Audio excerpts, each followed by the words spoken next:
بەڕێزان و ئامادەبووان ئەم کاتتان باش و بەختەوەر لەم گۆشە جوانەی نیشتیمانەوە لەم گۆشە جوانەی پایتەختی کوردستانەوە هەمومان کۆبووینەتەوە بۆ ئاهەنگی دەرچوونی خولی دوازدەی زانکۆی نۆڵج زانست و هێز لای ئێمەیە بەو دروشمە ساڵانە دەست پێکەین هەموو ساڵێک چەندین قوتابیان چەندین دەرچوو کوڕ و کچی باڵاپۆش بەزانست دەکاتە دیاری بۆ کوردستانی ئازیزمان هەر یەکەو لە بواری خۆیدا هەر یەکەو لە بڕوانامە و زانستی باڵاپۆشی خۆیدا بۆ ئەم ساڵیش ئێمە و ئێوە کۆبووینەتەوە ماڵباتەکان دایکان و باوکان خوشک و برایان ئازیزان و خۆشەویستان و هاوڕێیان لەگەڵ میوانانی تایبەتمان بەشداری ئاهەنگ و خولی دوازدەهەمینی زانکۆکەمان زانکۆی نۆڵج دەبین. سەرەتامان ئازیزان بە هاتنە ژوورەوەی ئاڵای عێراق و ئاڵای نیشتیمانمان و لەگەڵ ئاڵا و لۆگۆی زانکۆی نۆڵج و لەگەڵ مارشەکەمان دەست پێکەین. ئێستا ئەوە ئاڵای کوردستانمانە ئاڵای نیشتیمانە بەڕێوڕەسم دێتە نێو ئەم گۆڕەپانە ئەوە ئاڵای کوردستانێکە کە خەڵکەکەی هەمیشە بە پێوەیە ئەوە ئاڵای نیشتیمانێکە کە خەڵکی کوردستان خۆڕاگرە و هەمیشە بە پێوەیە ئەوە ئاڵای نیشتیمانە ئاڵای کوردستانە ئاڵای سەرجەم ڕەنگ و دەنگ و ئاین و پێکاتە جیاوازەکانە ئەوە ئاڵایەکە کە هەمومان شانازی پێواکەین ئەوە ئاڵای شەهیدانە ئاڵای پێشمەرگە قارەمانەکانی کوردستانە ئاڵای قوربانیانی جینۆساید و کیمیاباران و هەروەها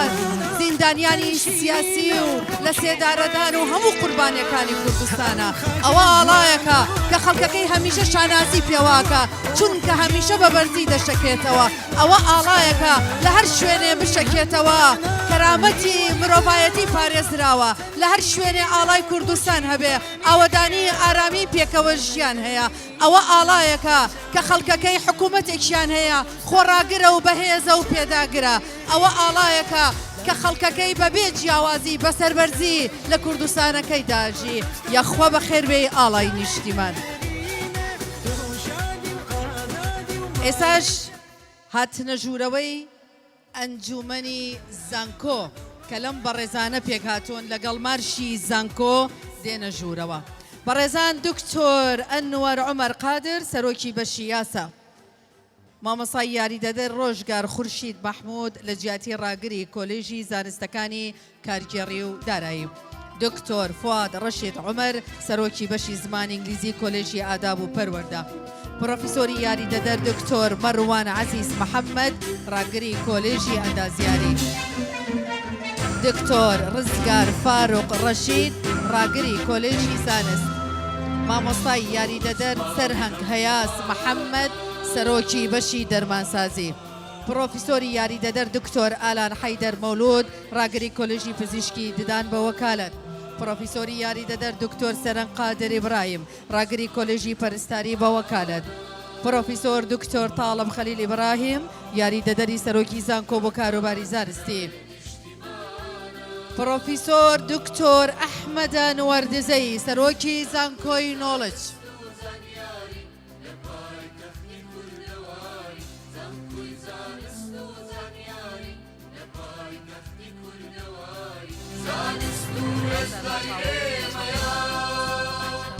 بەخێر هاتن بەڕێزان ئەندامانی ئەنجومەنی زانکۆی نۆڵجمان دوونە بن. جا ئێستا بەڕێزانم هاتنە ژوورەوەی مامۆستا بەڕێزەکانە، مامۆستا ماندوونە ناسەکانە، مامۆستایانی زانکۆی نۆڵج بەڕێوڕەسم دێنە نێو گۆڕەپانی ئاهەنگی خولی دەرچوانی زانکۆی نۆڵج.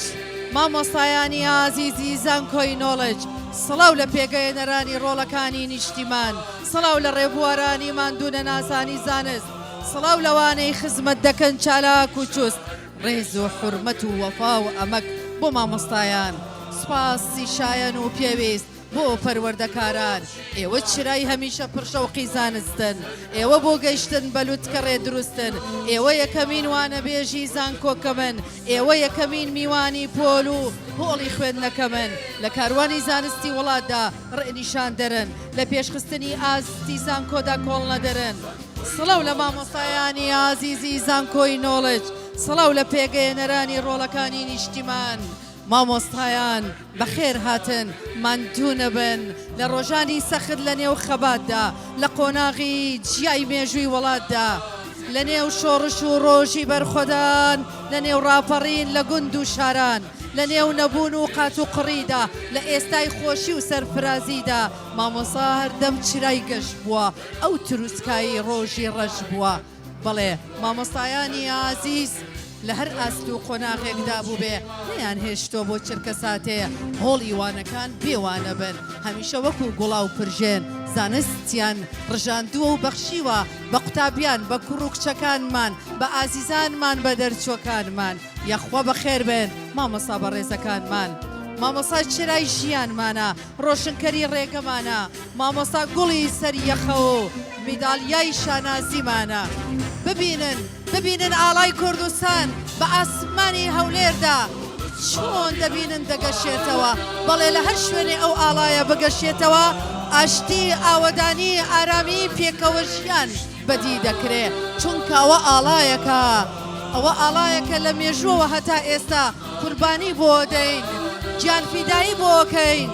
شەهیدمان بۆ داوە خوێنمان بۆ ڕشتووە بۆیە بە گیان و بە چاومان بە سەروەت و سامانمان دەیپارێزین خۆمانەکەین بە قوربانی بۆ ئەوەی هەتایە هەر ئاوە بەگەشی و سەربەڵندی بمێنێتەوە و لەگەڵ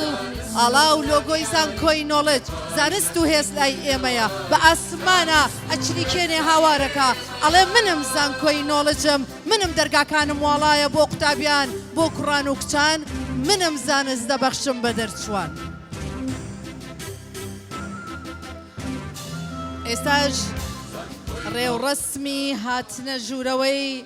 کوڕ و کچەکانمانە دەرچووەکانمانە ڕەنگی شین دەڵێ ئەوە منم کە ڕەنگی کۆلێژی زانست بفەرموو بە ڕێوڕەسم وەردە نێو گۆڕەپان ئاڵای شین واتە کۆلێژی زانست لە ساڵی 2009 بۆ 2010 دامەزراوە بەشەکانی ئەم کۆلێژە پێک هاتووە لە دوو بەش یەکەم بەشی شیکردنەوەی نەخۆشیەکان دووهەم بەشی زانستی کۆمپیوتەر سێەم بەشی میدیکال و مایکرۆبایۆلۆجی دەزانن ئەو قوتابیانەی کە ئەم ساڵ دەردەچن لەم بەشە 191 قوتابیە بەخێر بێن ئەی دەرچوە ئازیزەکانمان ئەی قەڵەم بەدەست ئەی زانست لەبەر بە کڵاوی دەرچوون و بە ڕۆبی دەرچوونەوە یەخوا بەخێر بێن کوا دایکان باوکان خوشک و برایان کوا چەپڵەکانتان بۆ دەرچۆکانتان یەکەم کاروانی دەرچوون گەیشتە نێو گۆڕەپان کوا چەپڵەکانتان ئەدی ئێوە دڵتان خۆش نییە کوا چەپڵەکانتان بە ئاڵای کوردستانەوە هاتوون سڵاو لە ئاڵاکانی دەستان ئاڵاکانی دەستان بەرزکەنەوە بڵێ ئێمە دەرچوانی زانکۆی نۆڵجین بڵێن ئێمە دەرچوانی وڵاتێکین کە هەمیشە ئاڵاکەی بە پێوەیە ئەوە ئاڵای دەستانە ئاڵای شەهیدانە ئاڵای کوردستانە بەدەستێک ئاڵای کوردستان بەدەستێک قەڵەمی زانست ئێوە خزمەتکاری وڵاتن بەخێر بێن ئەی دەرچوە ئازیزەکانمان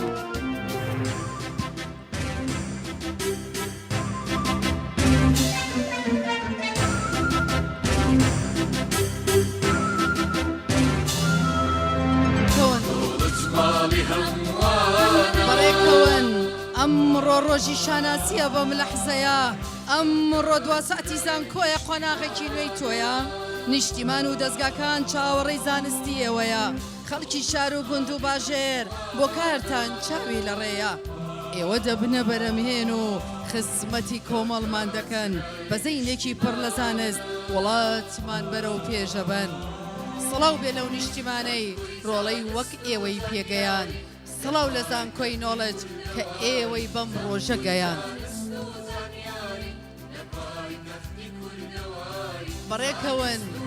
بەڕێکەوەنەی هەڵگرانی مەشخەڵی زانستی بەڕێکەوەنەی لاوە بە ژنزرافەکانی نیشتیمانە ڕەنگینەکەمان بەڕێکەوەن ئەی کچان و کوڕانی مژدەبەخشی پێشکەوتنمان بەڕێکەون ئەی نمونە باڵاکانی هەموو گەنجانی وڵاتمان ئێوە ئایندەی گەشی وڵاتەکەمانن ئێوە گوڵی گەشاوەی باخچەکەمانن ئێوە قەڵەمی نووسینی مێژومانن ئێوە ڕۆشنایی ڕۆژی تارمانن ئێوە ئاوازی گۆرانیمانن ئێوە ناونیشانی چیرۆکمانن ئێوە دوا ڕۆژی کولتور و زانستمانن ئێوە ناو ناوبانگی نیشتیمانمانن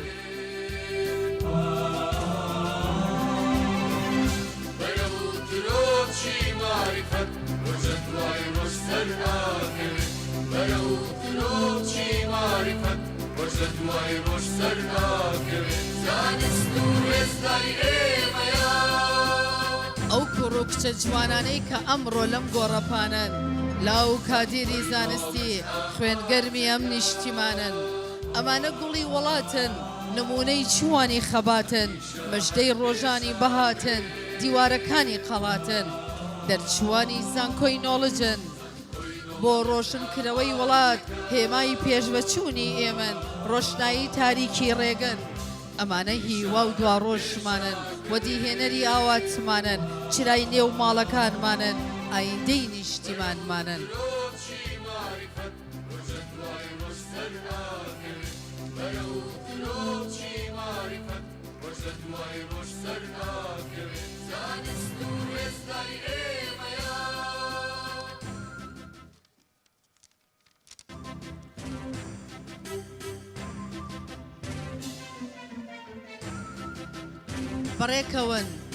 بەڕێکەون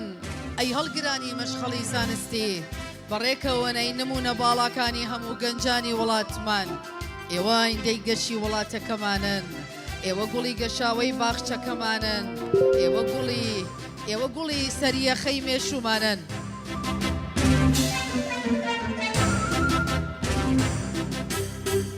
ئێوە ناو نیشانی چیرۆکمانن ئێوە دوا ڕۆژی کولتور و زانستمانن ئێوە ناوبانگی نیشتیمانمانن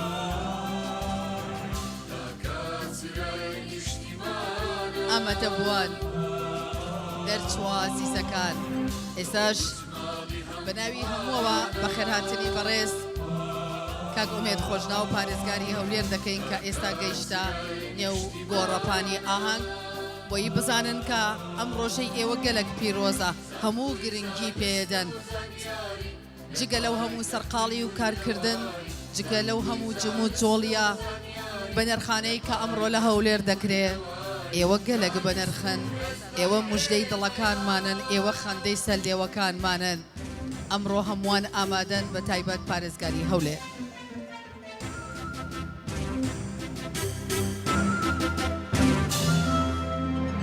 ئێسش ئازیزانم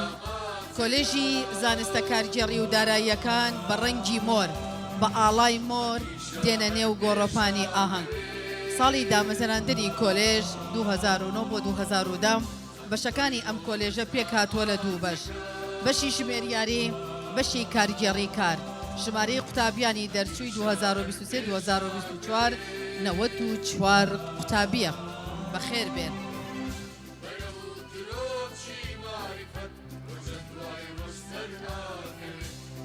دەرچۆکانمان ئەمڕۆ بە ئاڵای کوردستان بە دەستێکیان ئاڵای نیشتیمانیان پێیە ئەبێ ئەو ئاڵایە بەرزراگرن وەکو سڵاوێک دەبینن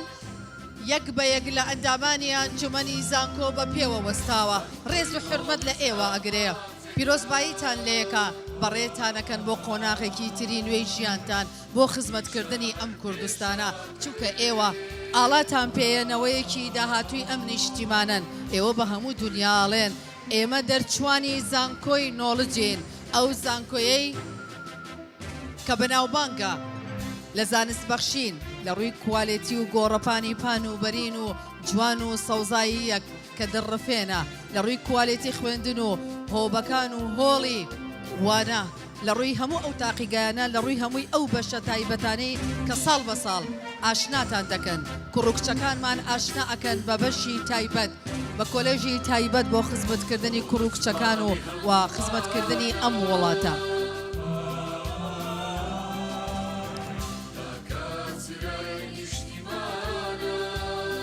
بەڕێزانم زانکۆی نۆڵج زانکۆیەکی تایبەتە لە ساڵی 2009 لە شاری هەولێری پایتەختدا مەزراوە زانکۆی نۆڵج ڕێگە پێدراوە لەلایەن وەزارەتی خوێندنی باڵا و توێژینەوەی زانستی لە هەرێمی کوردستان هەروەها ڕێگە پێدراوە لەلایەن وەزارەتی خوێندنی باڵا و توێژینەوەی زانستی بەغدا. زانکۆی نۆڵج لە ئاستی نێودەوڵەتیدا دان پێدراوە لەلایەن ڕێکخراوی متمانە بەخشینی ئاست. زانکۆی نۆڵج لە 8 کۆلێژ پێک دێ کە بریتین لە کۆلێژی پزیشکی ددان، کۆلێژی پەرستاری، کۆلێژی ئەندازیاری، کۆلێژی زانست، کۆلێژی دەرمانسازی، کۆلێژی پەروەردە، کۆلێژی زانستەکانی کارگەڕی و دارایی و کۆلێژی یاسا. زۆربەی هۆڵەکانی خوێندن بەڕێزانم ئامادە کراوە بە ئامرازەکانی فێرکردن و پرۆجێکتەری فرەمیدیایی و بەردەستبوونی ئەنتەرنێت لەسەر جەمبەشەکانی زانکۆ.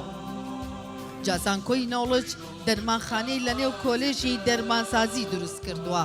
ئەمە مای شانازی نییە، ئەمە مای دەستخۆشی نییە بۆ ئەوەی قوتابیان بە پراکتیکی کارەکانیان ئەنجام بدەن و تاقیگەی ئەندازیاری و زانستی زۆری هەیە جگە لە تاقیگەکانی کۆمپیوتەر، کتێبخانە و هۆڵی کۆنفرانس. جا ئێستا هەمومان پێشوازی لە کۆلێژی یاساکەین بە ڕەنگی سەوز، بە ئاڵای سەوز، بە ئاربی سەوز دێنە نێو گۆڕەپان. دامەزراندنی کۆلێژی یاسا دەگەڕێتەوە بۆ ساڵانی 2009-2010. بەشەکانی ئەم کۆلێژە پێک هاتووە لە 2 بەش. یەکەم بەشی یاسا، دووهەم بەشی پەیوەندی نێو دەوڵەتەکان. ژماری قوتابیانی دەرچووی 2023 بۆ 2024 44 قوتابیە. یاخوا بەخێر بێن دەرچوە ئازیزەکانمان.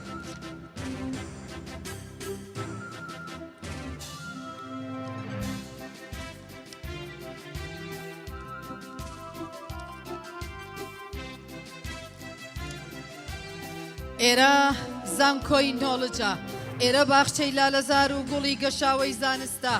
ئێرە تیشکی ڕۆشنکەرەوەی وڵاتە، ئێرە بۆنەوەکانی دوا ڕۆژ ساباتە، ئێرە مەڵبەندی وانەی زانستیە، ئێرە نێوەندی ژیان خۆشەویستیە، ئێرە مژدەی پێشکەوتنی زانست دەدەین، لێرە هەوڵ بۆ جوانترکردنی وڵاتمان دەدەین، لێرە ناوی گوڵزاری زانست دەچێنین، نەمامگەلی باخچەی پێشکەوتن دەڕوێنین. سڵاو لە کوردستانەکەمان، سڵاو لە زانکۆی نۆڵج، سڵاو لە وەزارەتی خوێندنی باڵا و توێژینەوەی زانستی، سڵاو لە هەولێری پایتەخت،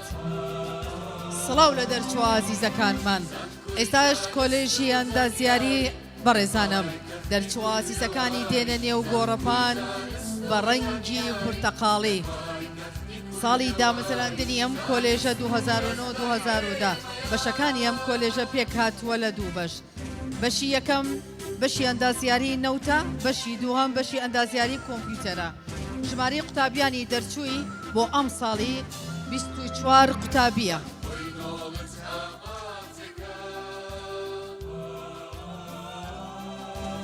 یاخوا بەخێر بێن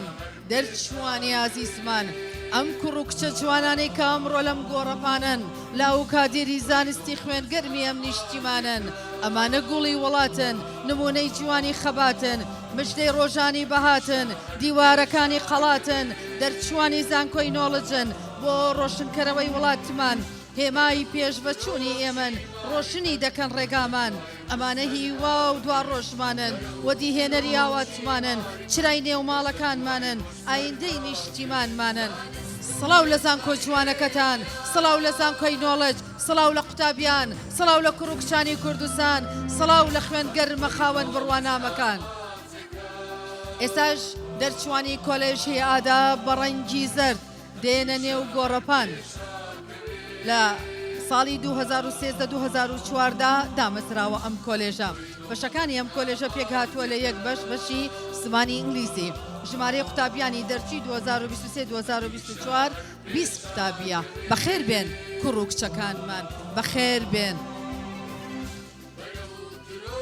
سڵاو لە یەکەمین وانەی زانکۆتان، سڵاو لە یەکەمین مامۆسای دڵسۆزتان، سڵاو لە ڕۆب و کڵاوی دەرچوونتان، سڵاو لە بڕوانامەی بەریماندووبوونتان، سڵاو لە گوڵە گەشاوەکان، سڵاو لەم خولەی دەرچوان، سڵاو لە نەوەی زانست خواز و سڵاو لە مەعریفە خوازان.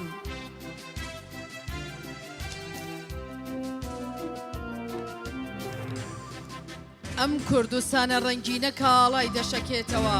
لانەکی دێرینی مرۆڤە و مێژووی دەدرەوشێتەوە. ئێمە یەکەم چاکەخوازی دیرۆکی مرۆڤایەتی بووین ئێمە یەکەم ژیان دۆست و پەیڕەوی ژینگە دۆستی بووین کوردی چەرمۆی چەمچەماڵ و بێستان سۆری شارە زوور بوون دنیایان فێری چاندن کرد خەڵکی دێرینی هەولێر بوون یەکەم قەڵایان دروست کرد سۆمەریەکانی زاگرۆز بوون جیهانیان فێری نووسین و شارسازی و بازرگانی کرد خۆری و گۆتی و کاشی بوون کە هەزاران ساڵ حکومیان کرد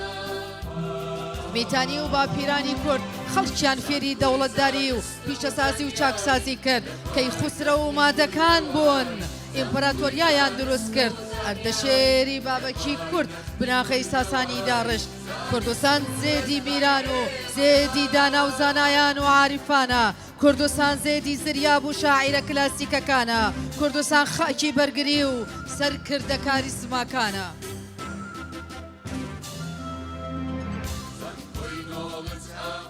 کۆلێژی پەروەردە بە ئاڵاو ڕەنگی قاوەیی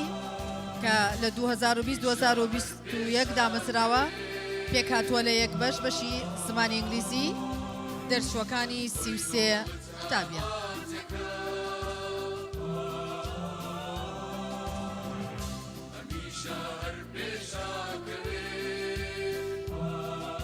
داوا لە بەڕێز ئەندامانی ئەنجومەن و سەرۆکی زانکۆکەین لە جێگاکانی خۆیاندا بنیشن بفەرمونون دەرچۆکان بەر لە هەموو شت سوپاسگوزاری یەک بە یەک لە سەرۆکی زانکۆ و ئەندامانی ئەنجومەنی زانکۆ بکەن کە بە پێوە بەستان هەتا ئێوە دانیشتن بە چەپڵەیەکی ئێوە سوپاسگوزاریان بن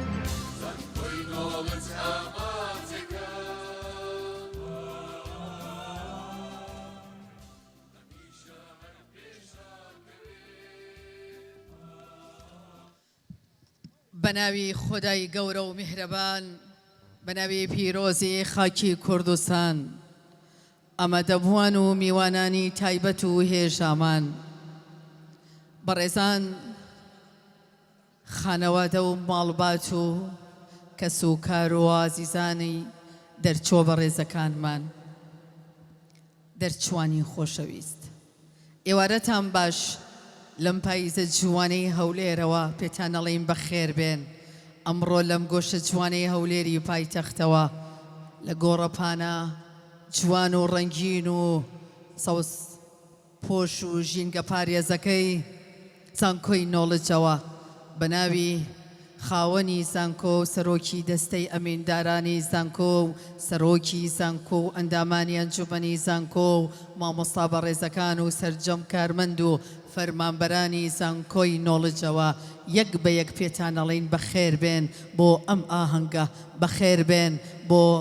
خەندە و زانستبەخشینی کۆمەڵێ لە قوتابیان و دەرچوانی گوڵستان ئاسایی زانکۆی نۆڵج کە خولی 12 هەمینێتی بۆ ئەم ساڵیش لەگەڵمان بەشدار بوون هەموو لایەکتان بەخێر بێن سەر و سەرچاوانمان بە هەموو دنیا ئەڵێین کاروانی زانستمان بەردەوامە بە هەموو دنیا ئەڵێن ژیانی ئاسوودە و ڕێڕەوی زانستی قوتابیان و زانستەکانی تر لە کوردستان سەرڕای هەموو تەلیسم و ئاڵنگاریەکان ئێمە بەردەوامین بۆ پێشخستنی زانست و خوێندن و پەروەردە لە کوردستانی ئازیزماندا سازدانی ئەم ئاهەنگانە ئەوە ئەسەلمێنێ کە هیچ لەم پەرێک ڕێگەمان لێ ناگرێ هەمومان پێکەوە ئەم ئێوارەیە کاتێکی خۆش و بەختەوەر ئاهەنگ ئامێز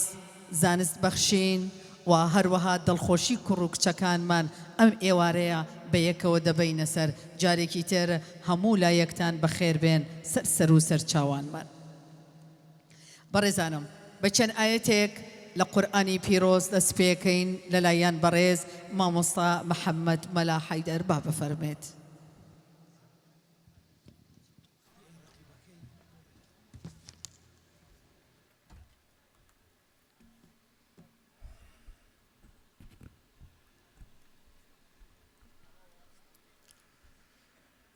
أعوذ بالله من الشيطان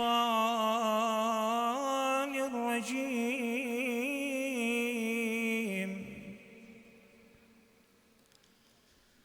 بسم الله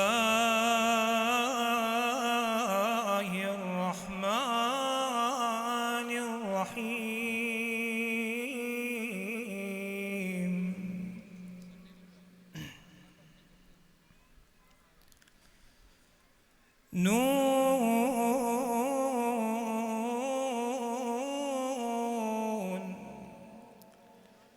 والقلم وما يسطرون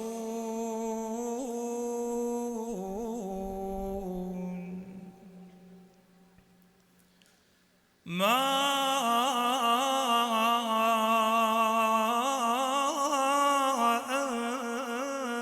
أنت بنعمة ربك بمجنون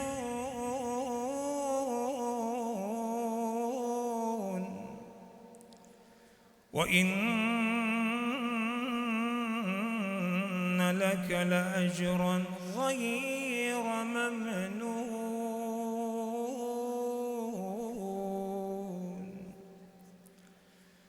وإنك لعلى خلق عظيم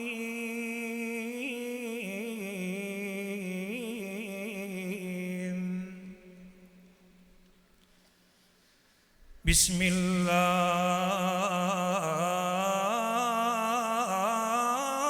الرحمن الرحيم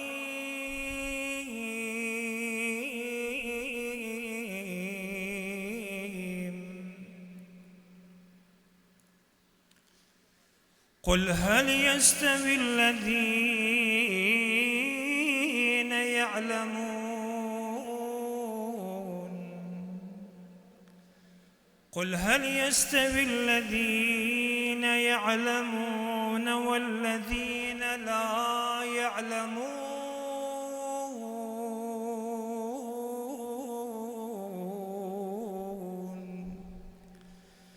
إنما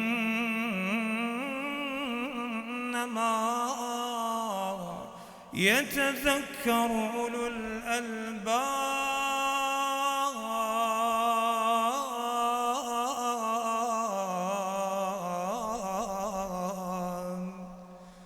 صدق الله العظيم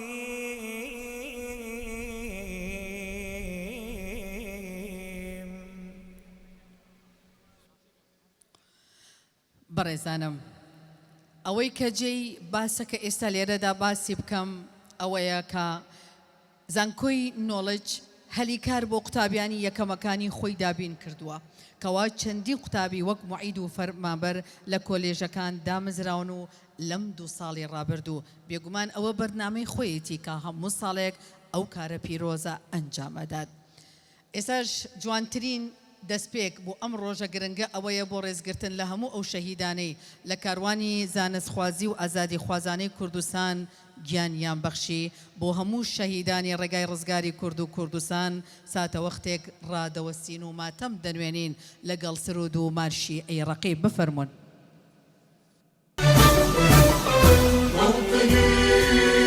موطني الجلال والجمال والسناء والبهاء في رماه والحياة والنجاة والهناء والرجاء في هواه هل أراك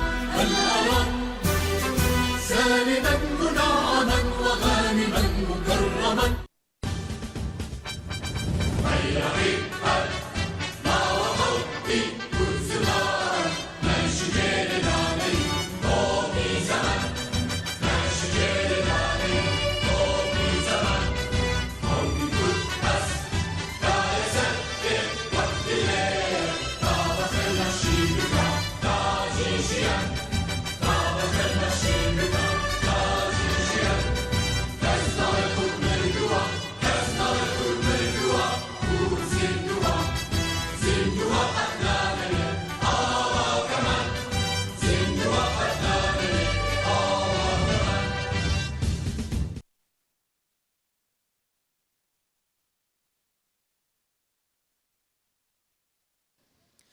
زۆر سپاسانەکەین بفەرمونون.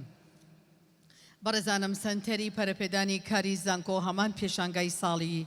پار دووبارە چەندین کۆمپانیای گەورە بەشداری دەکەن و دەرفەتی هەلی کار بۆ زیاتر لە 60 قوتابی دەرچوو ڕەخساندووە و بەردەوامیش دەڕەخسێنێت هەروەها بۆ ئەم ساڵی خوێندن لە توانایدایە زیاتر لە 60 قوتابی دەرچوو هەلیکاریان بۆ بڕەخسێنێت منیشەڵێم خەرمان بەرەکەت ئازیزانم ئێستاش وتاری سەرۆکی دەستەی ئەمینداران و وتاری سەرۆکی زانکۆی نۆڵێج لەلایەن بەڕێز پرۆفیسۆر دکتۆر ئەحمەد ئەنوەردزەی سەرۆکی زانکۆی نۆڵێج پێشکەش دەکرێت با بفەرمێت.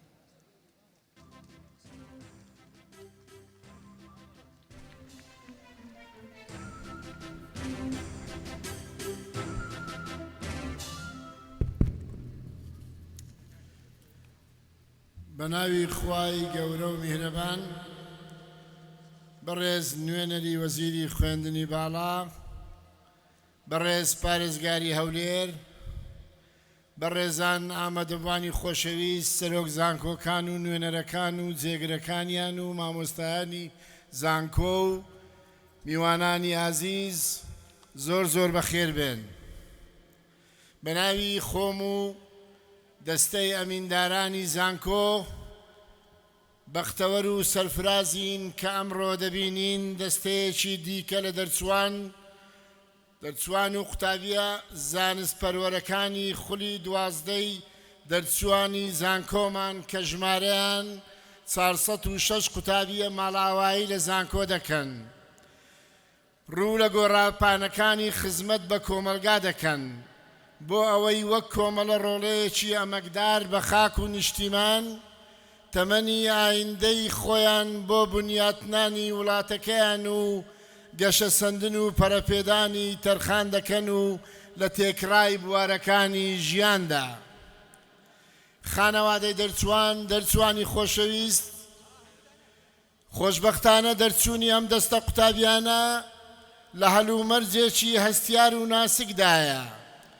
کە هاوڕێزە لەگەڵ ئەنجامدانی هەڵبژاردننی پەرلەمانی کوردستان لە ڕۆژانی داهاتوو و پێکهێنانی کابینەی نوێی حکوومەت کە تیایدا هیوادارین ئەو دەستەیە هەریان بۆ بڕەخسێ ڕۆلی گرنگ و پێشەنگ لەو ئەرکە نیشتیمانی و نەتەوەییە سەختەدا بجێڕن جێگەی خۆشحاڵیە کە هەماهەنگیەکی زۆر پتە و لە نێوان وەزارەتی خوێندنی باڵا و توێژینەوەی حکوومەتی هەرێمی کوردستان و لە نێوان زانکۆکانی کوردستان بەگشتی و زانکۆی نۆڵیج بە تایبەتی هەیە بۆ داڕشتنی نەخشەیەکی گونجاو کە لە بەرژەوەندی باڵای ئایندەی زانست و معریفە و ئایندەی گەلەکەمان دەبێت دڵنیاین کە بەدیهێنانی ئامانجە بنەڕەتیەکانی گەلەکەشمان بۆ هەڵهاتنی ئاسۆیەکی گەشتی زانستی لە کوردستاندا لە پێودانجی ئەو هەماهەنگی و یەک ئامانزیەدا دێتە دی گەواهی ئەو هەماهەنگیەش ئەو متمانەیە کە وەزارەت بە زانکۆکەمانی هەیە کردنەوەی 7 بەشی زانستی گرنگ بۆ ساڵی خوێندنی داهاتوو 24-25 کە سەرجەمیان پێداویستی خزمەتکردنی کۆمەلگایە زانکۆمان شانازی بەوە دەکات کە یەکێکە لەو زانکۆ پێشکەوتوانەی هەرێمی کوردستان و ناوچەکە لە ڕووی باڵەخانە و ڕووبەری سەوزایی و بەرنامەکانی خوێندن و ئەنجامدانی چالاکیەکانی تایبەت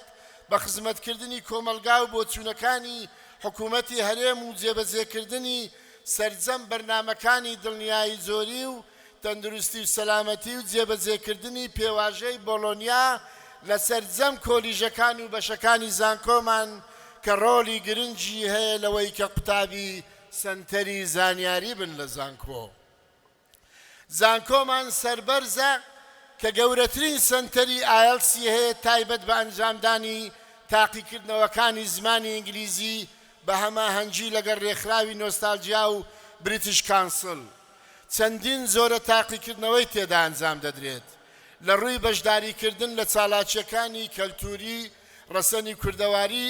گۆڕەپانێکی تەواومان هەیە بۆ ئەسب سواری زانکۆمان شوێنی تایبەتی هەیە و ئامادەیە بۆ هاوکاری سەرجەم وەزارەتەکان و کە چالاکیەکانیان بگوازنەوە زانکۆمان و سەرۆکایەتی زانکۆ و دام و دەستەکانی لە خزمەتی ئەوانە دەبێت زانکۆمان بەردەوامە لە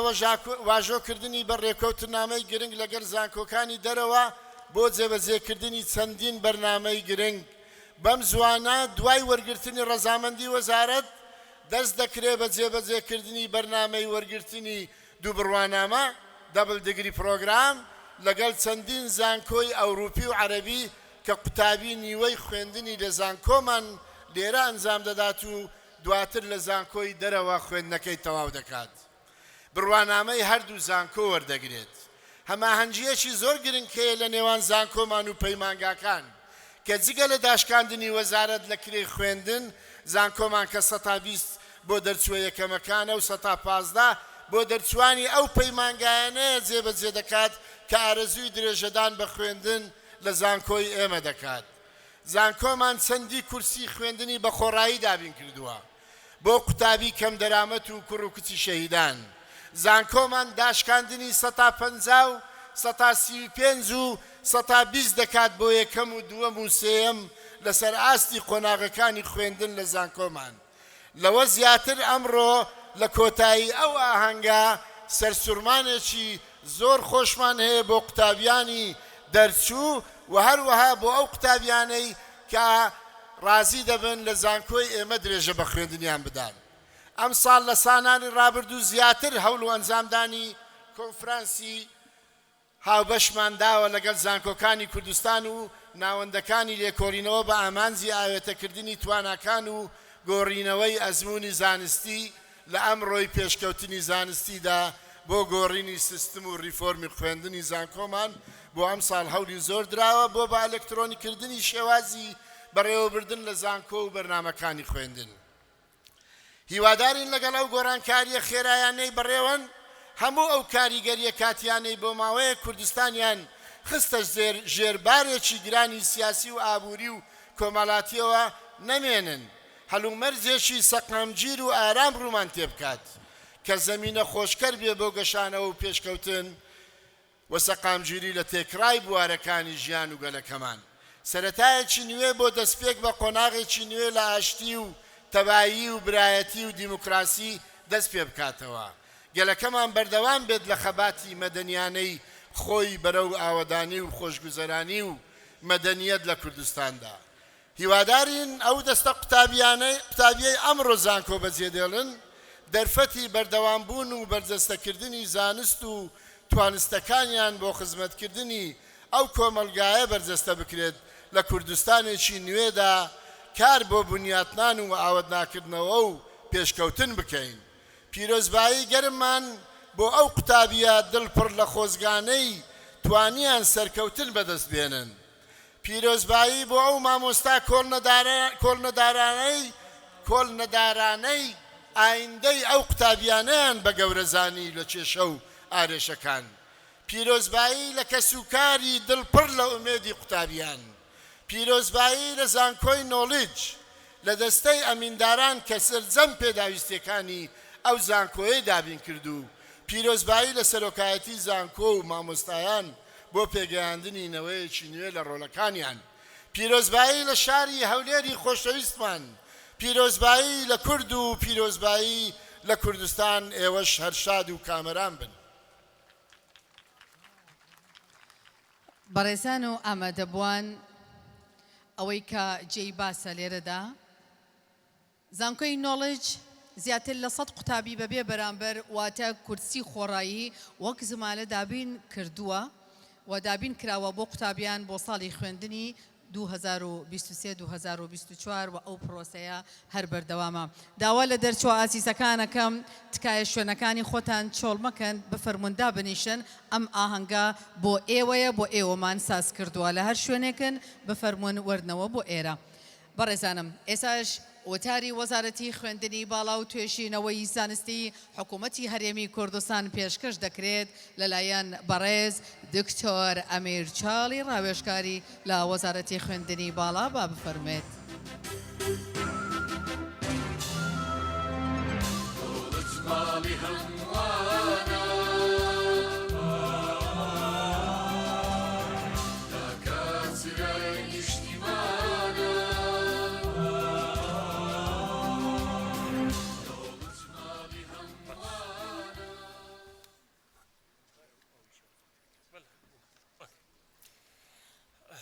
بەناوی خوای گەورە و بیهرەبان بەڕێز کاک ئومێد خۆشناو پارێزگاری هەولێر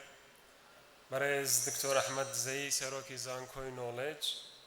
بەڕێزان لە ئەنجومەنی زانکۆ مامۆستایان و ستافی ئەکادمی دەرچوانی خۆشەویست و خانەوادە بەڕێزەکان ئێوارەتان باش خۆشحاڵم کە بەندە ئەمڕۆ بە نوێنەرایەتی بەڕێز دکتۆر ئارا محەممەد قادر وەزیری خوێندنی باڵا و توێژینەوەی زانستی حکوومەتی هەرێمی کوردستان و هەموو هاوکارانم لە وەزارەت بەشداری لەو خۆشی و ئاهەنگی دەرچوونی خولی 12 زانکۆکەتان دەکەم سڵاو و ڕێز و پیرۆزبایی هەواڵانم لە وەزارەت بە یەکەیەکەی ئێوەی دەرچوان دەگەێنم جێگەی خۆشحاڵیە هەروەکو دکتۆر ئەحمەد زەیی فەرمووی ئەم ساڵیش 406 قوتابی لە قۆناغی خوێندنی زانکۆی لە زانکۆی ناوڵج دەردەچن و پێدەنێنە ناو جیهانی ژیانی ڕاستەقینە و جیهانی کارکردندا بەڕێز سەرۆکی زانکۆ زۆر بە جوانی تایبەتمەندیەکانی زانکۆی تیشکی بۆ ئێوەی بەڕێز ئاماژە پێکرد بەڕاستی زانکۆی نۆڵج یەکەکە لە زانکۆیە خۆشەویستەکان لای ئێمە لە وەزارەتی خوێندنی باڵا بۆ ئەو هەموو خزمەت گوزاریانەی پێشکەش بە ڕەوتی خوێندن و زانست و تێژینەوە من نامەوێت درێژی کەم بەڵام چەند وتەیەک بۆ دەرچوانی بەڕێز باز ئەەکەم لە ڕوئیا و بۆ چوونی وەزارەتی خوێندنی باڵا دەرچوانی بەڕێز ئێوە پێدەنێنە ناو جیهانێک کە زۆر بە خێرایی گۆڕانکاری بەسەردادێت بە تایبەتی لە بازاری کاردا و لەو گۆڕانکاری خێرایانە بەڵام یەک شت زۆر دیار و ئاشکرا و نەگۆڕە ئەویش پێویستی هەبوونی کارامەیی تەکنۆلۆژی و بە تایبەتی ژیری دەستکردە لە هەموو بوارێک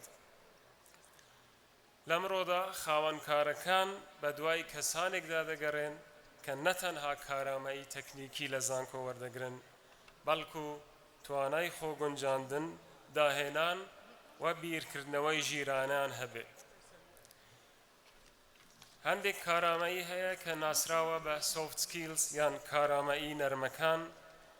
کە گرنگترین پێداویستی ئێوەن بۆ بەدەستخستنی کار یان دروستکردنی کارێکی سربەخۆ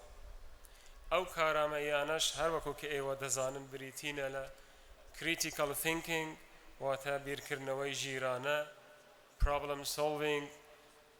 دۆزینەوەی چارەسەر بۆ کێشەکان communication and teamwork پەیوەندیکردن و کارکردن لە گرۆپ و هەروەها گرنگترینیشیان adaptation to new environment واتە خۆگونجاندن بۆ کاروباری نوێ بەڕێژان بە گوێرەی پێناسەی یونسکۆ لە ئێستادا هەر 3 ساڵ جارێک ترێندی نوێی پیشەی نوێ دەرەکەوێ واتە ئەگەر کارێک لە ئێستادا کارێکی باو بێ تا 3 ساڵی تر شەرت نییە ئەم کارە هەر بەباوی بمێنێت بۆیە کارامەیی خۆگونجاندن بۆ کاری نوێ یەکەکە لە گرنگترین کارامەیەکانی سەدەی 21 کەواتە ئایندە ئی ئەو کەسانەیە کە هەمیشە لە فێربوونتان لە کۆتاییدا دەمەوێت دیسان بە نوێنەرایەتی جەنابی وەزیر و هاوکارانم لە وەزارەت گەرمترین پیرۆزباییتان لێ بکەم و هیوادارم دوا ڕۆژتان پڕ بێ لە سەرکەوتن فێربوون و دەرفەتی بێشمار کوردستان هەر ئاوەدان و زۆر سپاس هیوادارم خۆشترین ئێوارەتان هەبێت داوا لە بەڕێز دکتۆر ئەمیر چاڵی یەکەم بفەرمێ لەگەڵمانە بمێنێتەوە لەسەر ستەیج هەروەکو چۆن سەرۆکی زانکۆ ئاماژەی پێداوتی ئەمڕۆ سپڕایزمان هەیە بە کوردی پێڵێن هەژەند ئەمڕۆ هەژەندمان هەیە لەسەر ئەم ستەیجە و بۆ ئێوە ئێستا داوا لە بەڕێز کاک ئومێد خۆشنا و پارێزگاری هەولێر بفەرمێ بۆ سەر ستەیج لەگەڵمانە بێ و هەروەها داوا لە خاوەنی زانکۆی نۆڵجەکەین بەڕێز کاک یعقوب حاجی نەجمەدین دەکەین کە سوپرایزەکە و هەژەندەکە هی ئەوە بەڕاستی کە و هەروەها داوا لە سەرۆکی زانکۆژەکەین لەگەڵمانە بمێننەوە لەسەر ستەیج خەڵاتێکی گەلک تایبەت ئەمە هەژەندە ئەمە یەکێکە لە هەژەندەکان و سوپرایزەکەی ئەم ئێوارەیە بەڕاستی ئەو ئۆتۆمبیلەی دەیبینن ئەوە ئۆتۆمبیلێکی مۆدێل تازەی 2024 دەیبەخشین بە یەکەمی سەر ئاستی زانکۆی نۆڵج چەپڵەکانتان دەیبەخشین بەوەی کە پلەی یەکەمی بەدەستێناوە کە لە بەشی پەروەردەی زمانی ئینگلیزی یەکەمی سەر ئاستی زانکۆی نۆڵجە سەلوە عیسام سەلیم پیرۆزت بێ لێرەدا لەسەر ئەم ستەیجەوە لەسەر ئەم ستەیجەوە ئەو ئۆتۆمبیلەی پێشکەشەکرێ یاخوا پیرۆزی بێ و هەروەها داوا لە خانەوادەی سەلواکەین ئەگەر لێرن با بفەرمون بێنە ئێرە لەگەڵمان لە خوار ستەیجەکەەوە ئەوانیش لەو خۆشیە لە نزیکەوە بەشدار بن ئەمە یەکێکە لە هەژەند و سوپرایزەکەی ئەم ئێوارەی زانکۆی نۆڵج سڵاو لە زانکۆی نۆڵج سڵاو لە قوتابیانی سڵاو لە ڕابردوو ئێستا و داهاتووی ئێستا سوچی ئۆتۆمبیلەکەی پێدەبخشێ بە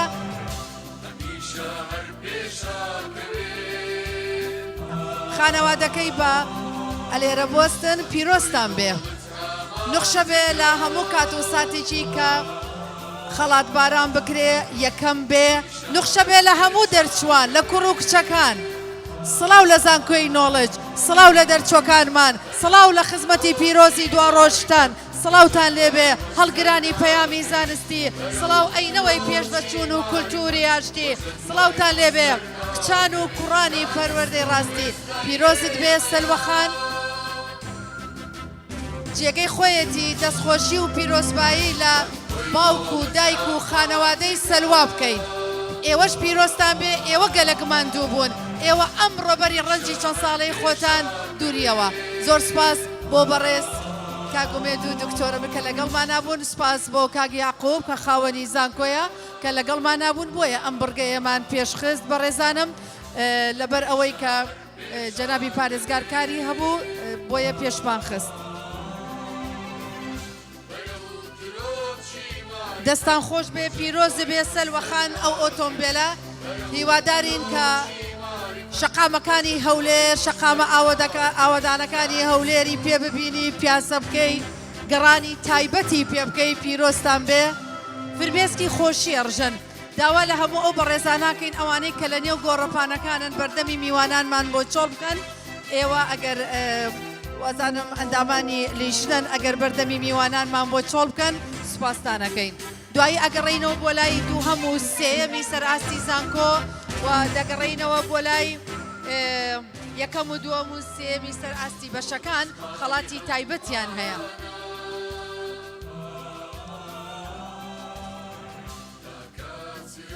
بەڕێزانم لەگەڵمانابن بەردەوامین لە پێشکەشکردنی وتارەکانمان بۆ ئاگاداریتان کە لە ئێستاوە من ئەو هەژەندەی تر ئەو هەواڵە خۆشەی ترتان پێ ڕادەگەیەنم لەلایەن خاوەنی زانکۆی نۆڵج بەڕێز کاک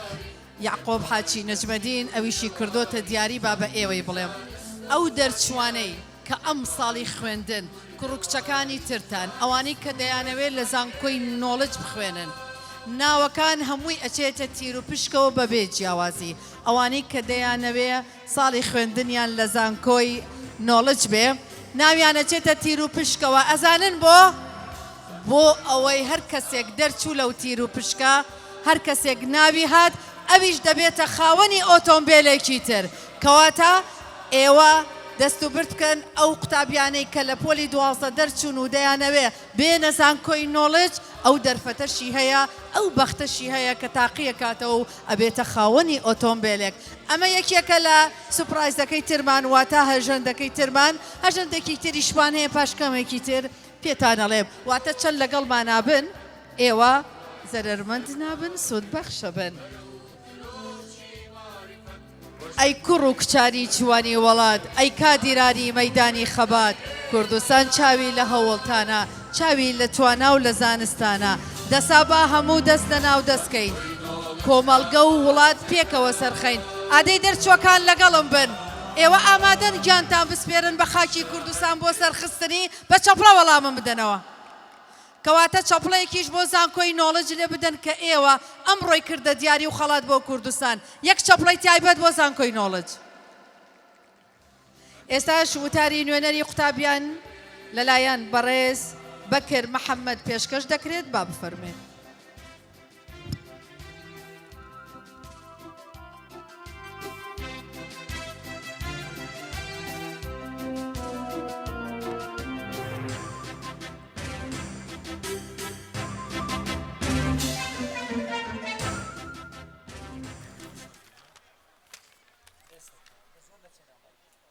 سەرەتا بە ناوی خوای گەورە و میهرەبان سڵاوی زانست و خەبات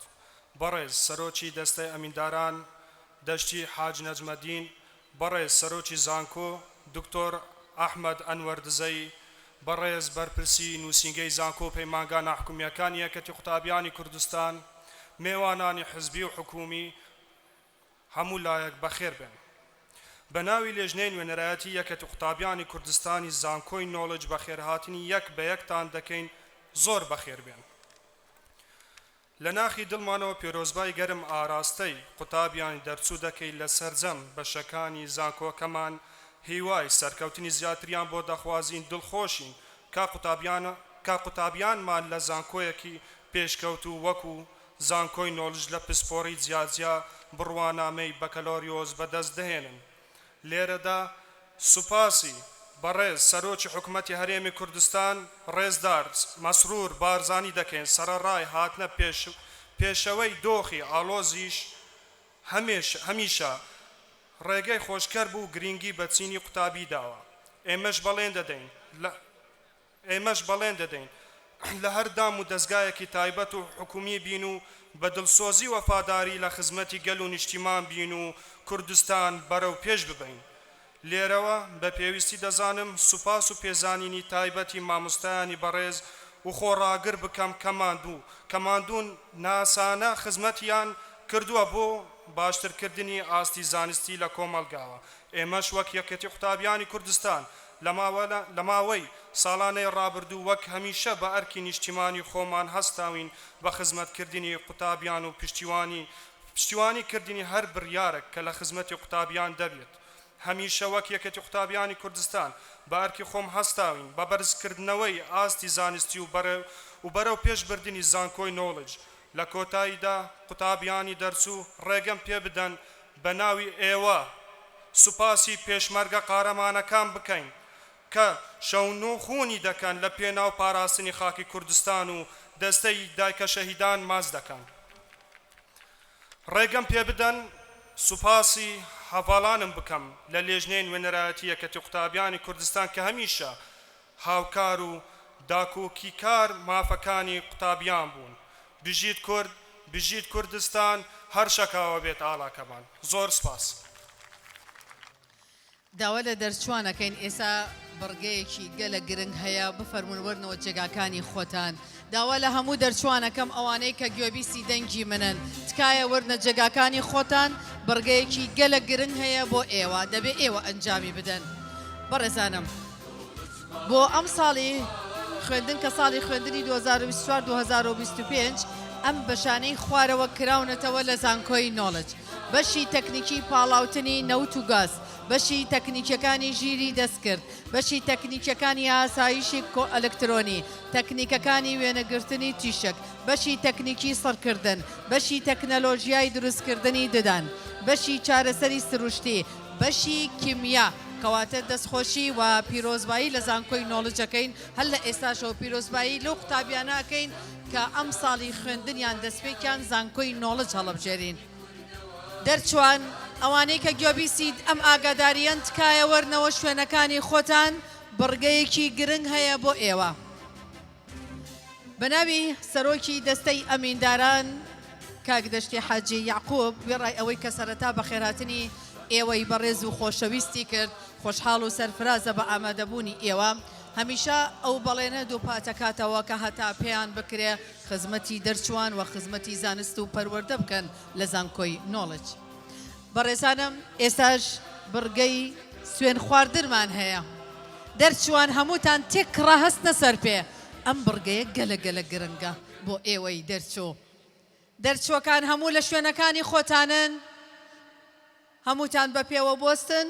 داوا لە بەڕێز مامۆستا حەمەد کەریم حەمەد لە جیاتی یاریدەدەری سەرۆکی زانکۆ بۆ کاروباری زانستی با بفەرمێ بۆ سوێن خواردنی دەرچوان تکایە هەمووتان لە شوێنەکانی خۆتان بۆستن و ئەم سوێندە بڵێنەوە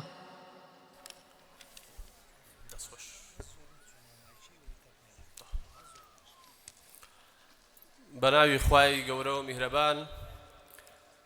سڵاوتان لێبێت هەموو لایەک بەخێر بێن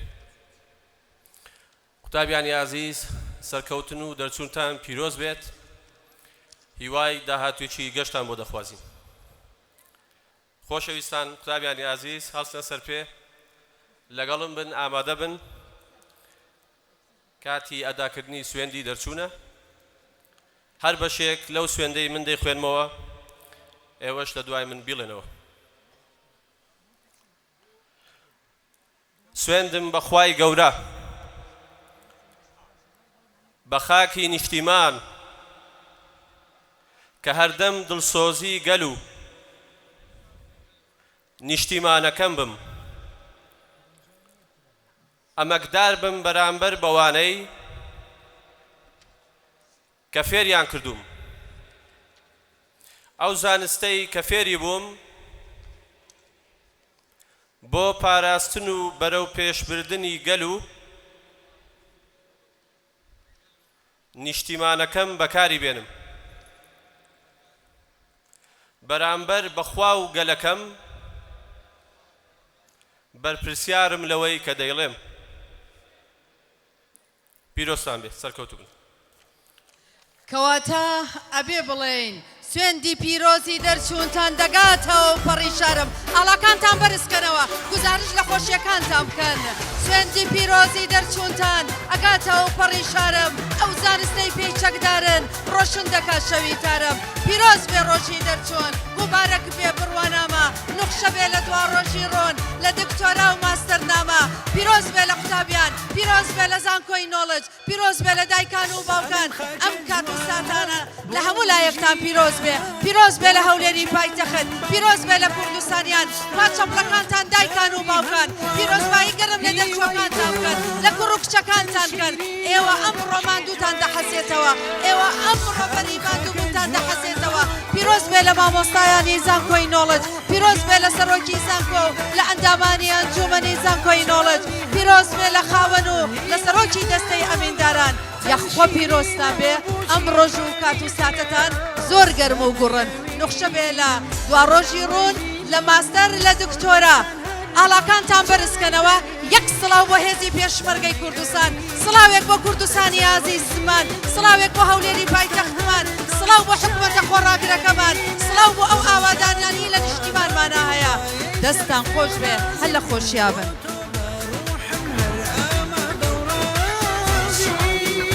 ئێوە لەگەڵ دەرچووەکان بە چەپڵە ڕێزان دایکان باوکان واستە مۆبایلەکانتان بێنن ئەم چرکە ساتە بە چەپڵەکانتان هەموو ئاسمانی هەولێر بەهەژێنن ئەمڕۆ دەنگی چەپڵەکانتان بۆ دەرچووەکانتان بێ بۆ کوڕ و کچەکانتان بێ بۆ هاوسەر و ئازیز و خۆشەویستانتان بێ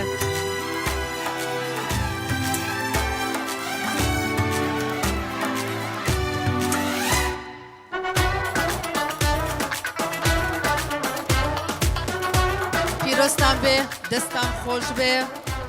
بۆ ئاگاداریتان ئەمڕۆ ئەم بڕگانەمان گەلە زۆرە بێت دەستان خۆش بێ و لە شوێنەکانی خۆتان دابنیشن بەڕێزانم بەم بۆنەوە بەرۆسکەی پیرۆزباییمان بەدەست گەیشتووە بە بۆنەی ئاهەنگی خولی دوازامێنی زانکۆی نۆڵج ڕەنگە لە بەرکەمی ماوە تەنها سەردێڕ و ناوەکانیان بخوێنینەوە بەڕێز مامۆستا ئەحمەد سابر سەرۆکی یەکێتی مامۆستایانی کوردستان لە بروسکەیەکی پیرۆزباییدا خۆشحاڵی خۆی دەربڕیوە و هەروەها بروسکەی پیرۆزبایی مەکتەبی سکرتارەتی یەکێتی قوتابیانی کوردستان بۆ قوتابیانی دەرچی خولی دوانزەی زانکۆی نۆڵج هەروەها پەیمانگای تەکنیکی نۆبڵ پرۆفیسۆری یاریدەدەر فەیسەڵ عەبدوڕەحمان دەهام کە ڕاگەری پەیمانگای تەکنیکی نۆبڵە بۆ سەرۆکایەتی زانکۆی نۆڵج پیرۆزبایی تایبەتی ناردووە ئەوە بۆ ئێوەیە دەرچوە ئازیزەکان بۆ مامۆستایانە بۆ سەرۆکایەتی زانکۆیە. ئێستاش بڕگەیەکی ترمان هەیە بەڕێزانم ڕێوڕسمی بەخشینی بڕوانامە بە دەرچووەکان. ئەم بڕگەیە گەلک گەلک گرنگە لە ئاهەنگی دەرچوان واتە ئەمڕۆ بە فەرمی دەبنە خاوەنی بڕوانامەی زانکۆی نۆڵج کە چەند ساڵێکە لە کۆلێژەکانی زانکۆی نۆڵج دەخوێنن. دەرچوانی کۆلێژی ئەندازیاری هەستنە سەر پێ تەنها ئەوان و داوا لە بەڕێز پرۆفیسۆری یاریدەدەر دکتۆر مەڕوان عەزیز محەممەد ڕاگری کۆلێژی ئەندازیاری بە بفەرمێت بۆ بەخشینی بڕوانامە. و هەروەها داوا لە بەڕێز پرۆفیسۆر دکتۆر ئەحمەد ئەنوەر دزەیی سەرۆکی زانکۆی نۆڵجەکەین ئەویش لەگەڵمانە.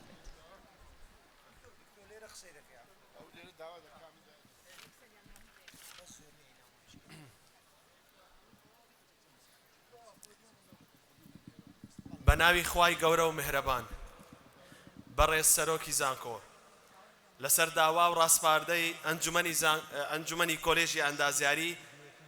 دوای ئەوەی قوتابیانی قۆناغی کۆتایی گشت پێداویستیەکانی خوێندنیان بە سەرکەوتووی تەواو کرد داواکارین لە بەڕێستان بڕوانامەی بەکەلۆرۆسیان لە پسپۆری ئەندازیاری نەوتیان پێ ببەخشن لەگەڵ هەموو ئەو ماف و دەستکەوتنانەی کە بڕوانامەکەیان دەیگرێتەوە. سەرکەوتن هەر لە خواوەیە. زۆر سپاس. پیرۆزە. داوا لە دەرچوانی کۆلێژی ئەندازیاریەکەین دابنیشن داوا لە دەرچوانی کۆلێژی زانست دەکەین دەرچوەکان هەستنە سەر پێ کۆلێژی زانست و داوا لە بەڕێز دکتۆر ڕزگار فاروق ڕەشید ڕاگری کۆلێژی زانست دەکەین بفەرمێ بۆ داواکردنی بڕوانامە.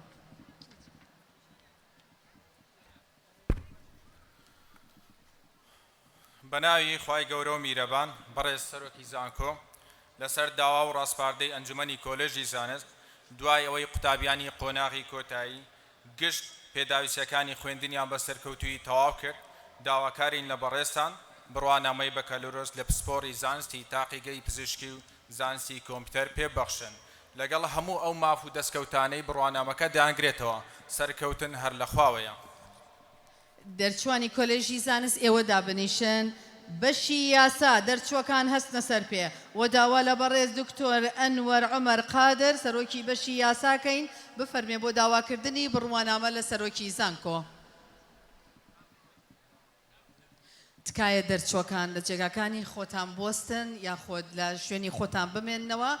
بۆ ئەم بڕگانە گەلە گرنگە کە لەگەڵمانە بن پاشان بچن بۆ وێنەگرتن. بفەرموو.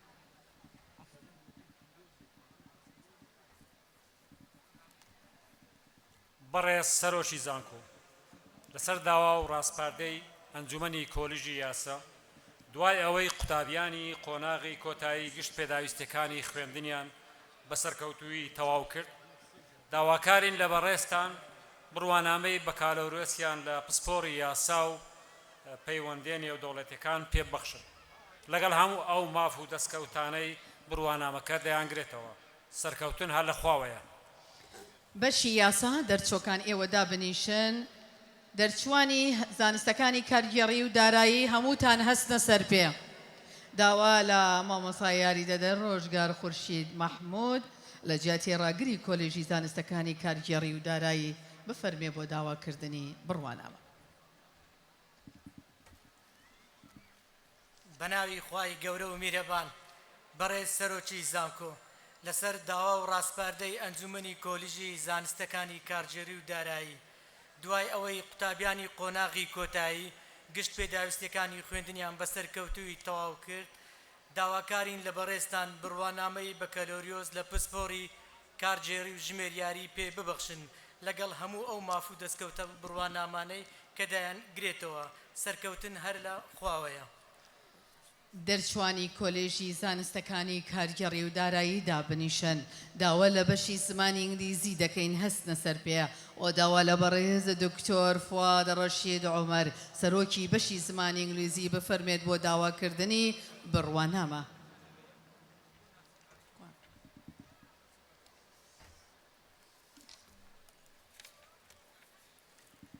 بە ناوی خوای گەورە و میهرەبان بەڕێز سەرۆکی زانکۆ لەسەر داوا و ڕاستپاردەی ئەنجومەنی کولێژی پەروەردە و ئاداب دوای ئەوەی قوتابیانی قوناغی کوتایی گشت پێداویستیەکانی خوێندنیان بە سەرکەوتووی تەواو کرد داواکارین لە بەڕێستان بڕوانامەی بەکالۆریوسیان لە پسپوری زمانی ئینگلیزی ببەخشن لەگەڵ هەموو ئەو ماف و دەستکەوتانای بڕوانامەکە دەنگرێتەوە سەرکەوتن هەر لە خواوایە پیرۆز بێت داوا لە تێکڕای دەرچوانەکەم هەمووتان هەستنە سەر پێ داواتان لێ یەکەم هەمووتان هەستنە سەر پێ و داوا لە بەڕێز پرۆفیسۆر دکتۆر ئەحمەد ئەنوەر دزەیی سەرۆکی زانکۆی نۆڵج بڕوانامەتان پێ بەخشی بە ناوی خوای گەورە و میهرەبان بەڕێز ڕاگری کۆلیژی ئەندازیاری بەڕێز ڕاگری کۆلیژی زانست بەڕێز ڕاگری کۆلیژی یاسا بەڕێز ڕاگری زانستەکانی کارژێڕی و دارایی بەڕێز ڕاگری هەردوو کۆلیژی پەروەردە و کۆلیژی ئاداب لەسەر ڕاستپاردەی ئەنجومەنی کۆلیژەکانتان و بەپێی ئەو دەسەڵاتەی کە پێماندراوە لە ئەنجومەنی زانکۆ لەبەرەوەی قوتابیانی قۆناغی کۆتایی بەشەکانی ئەندازیاری نەوت شێکاری نەخۆشیەکان زانستی کۆمپیوتەر یاسا پەیوەندە نێودەوڵەتیەکان ژمێریاری کارژێڕی کار زمانی ئینگلیزی لە بەرامبەرمان ڕاوەستاون هەموو پێداویستیەکانی بڕوانامەی بەکەلۆرۆسیان بەدەست هێناوە بۆیە بڕیارماندا بە بەخشینی بڕوانامەی بەکەلۆریۆس بۆ هەر یەک لە بواری پسپۆڕی خۆیدا لەگەڵ ئەو هەموو ماف و دەستکەوتانەی دەنگرێتەوە سەرکەوتن هەر لە خواوەیە بەختەوەری ئێوە هیوای ئێمەیە پیرۆزە پیرۆزە پیرۆزە کەواتە من لە جاتی ئێوە لە ناو ناخی ئێوەوە بە گەروی ئێوە ئەڵێم سپاس بۆ تۆ شارەکەم سپاس بۆ تۆ ئیسانکۆکەم سپاس بۆ تۆ مامۆستاکەم سپاس بۆ تۆ ماڵباتەکەم سپاس بۆ تۆ حکوومەتەکەم سپاس بۆ تۆ کۆمەڵگەکەم سپاس بۆ تۆ وڵاتەکەم بەڵێن بێ هەتاکو مردن خزمەتی هەمووتان بکەم دڵخۆش بم بۆ یەک بە یەکتان ستایشی ڕۆڵتان بکەم کەواتە ئەم ڕۆژ و کات و ساتەتان یەخۆ پیرۆز بێ ئاڵاکانتان بەرزکەنەوە بڵێن ئەوە ئێمەین دەرچوانی خولی جوان ڕێزان خۆی نۆڵج بڵێن ئەمە ئێمەین ڕۆڵەیەم کوردستانەی بڵێن ئەمە ئێمەین تابیانی دەرچووی ئەم وڵات و ئەم پایتەختە ئازیزەی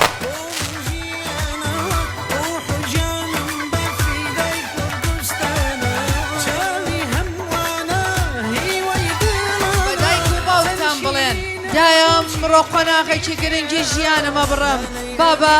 ئەمڕۆ گۆرانی بۆ قۆناغێکی نوێ چڕم ئەمڕۆ بەری ڕەنجی ساڵانێکی نوێ دوورمەوە ئەمڕۆ بە پێنووسی زێڕین مێژووی خۆمە نووسمەوە بابەکیان بەختەوەر بژی دایەکیان تۆژ ئاسوودە بە ئەی نیشتیمانی ئازیزم تۆش بۆ ئەم سرودە گوێگەربە ئەمە گوڵاوی سەربەستیە بەسەر وڵاتدا دەپرژەیە ئەمە ڕووباری زانستە بۆ سەر وڵات دەڕژەیە ئەمە مژدەی پێشکەوتنە دەگاتە نێو پایتەختەکەم ئەمە مەشغەڵی زانستە دەگاتە دەستی گەلەکەم پیرۆستان بێ بە فەرموندانیشتن لە شوێنەکانی خۆتان با پێتان بڵێم ئەمڕۆ چیتر لە هەگبەی ئەم ئاهەنگەدایە بۆ ئێوەی خۆشەویست لە کۆتای ئاهەنگماندا کۆنسێرتێکی هونەری و ئاهەنگێکی گۆرانی وتن و هەڵپەرکێ و خۆشی بۆ ئێوە سازەکرێ هونەرمەندێکی گەلک خۆشەویستی کوردستان لێرەیە هونەرمەندێکی ئازیزی وڵات لێرەیە هونەرمەندێکە هەمووتان خۆشحاڵ دەبن و هەمووتان خۆشتانەوێ هەمووتان ئاوەتەخوازی ئەوەن کە لە ئاهەنگەکانیدا بەشدار بن ئەویش هونەرمەند ڕۆمی هەرکیە لە کۆتا ئاهەنگدا بە دەنگی بە ئاوازی بە هونەری و بە شایەکەی خۆشی لەگەڵتانە بەشدارە بێ ئەبینن ئەم ڕۆزان کۆی نۆڵت چی بۆ کردوون دە چەپڵەیەکی بۆ لێ بدەن ئێستاش ڤیدۆیەک لە شاشە دەرەکەوێ باس لە وردەکاری و نێو هۆڵ و هۆبوو و گۆڕەپانەکەی زانکۆی نۆڵجەکە سەرنج بدەن.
دەرچۆکان لە شوێنەکانی خۆتاندا بنیشن بڕگەمان ماوە تکایە. بەڕێزان ئامادەبووان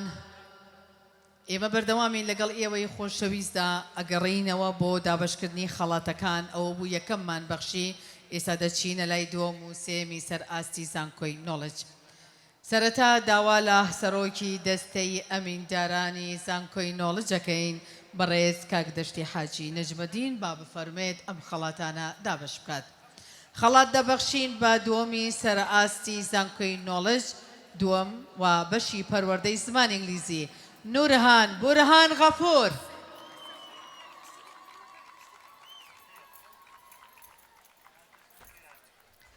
من لەسەر یەک ناوەکانە خوێنمەوە تا ئەگەنە لای ئێمە.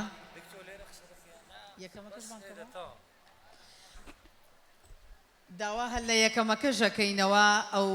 قوتابیە سەرکەوتووە سەلوا عیسام سەلیم یەکەمی سەراستی زانکۆ و بەشی پەروەردەی زمانی ئینگلیزی با سەرەتا ئەو بفەرمێ و هەروەها دووهەمی بەشی پەروەردەی زمانی ئینگلیزی کە ناومان خوێندەوە نوران بوران غەفور دووەمی سەراستی زانکۆی نۆڵج و هەروەها فەرح هاشم حامد سێمی سەر ئاستی زانکۆی نۆڵج لەسەر ئاستی بەشی شیکردنەوەی نەخۆشیەکان.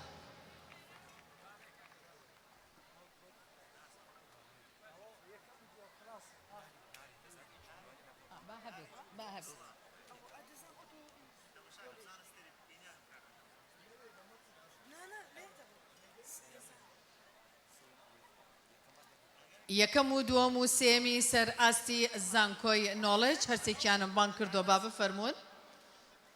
کە خەڵاتیان وەرگرت بە جێمان نەهێڵن ڕسمێک بگرن وێنەیەک بگرن لەگەڵ بەڕێز کاک دەشتی.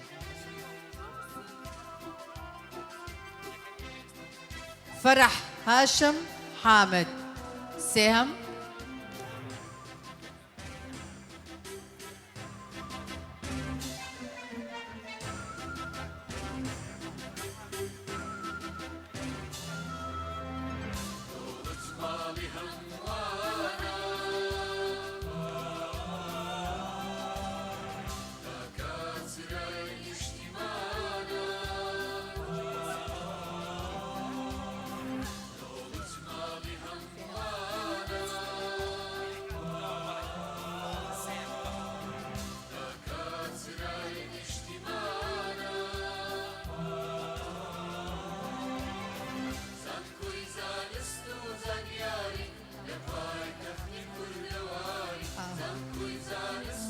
لەگەڵمان ببێنەرەوە دوایی وێنەی یادگاری لەگەڵ سەرۆکی دەستە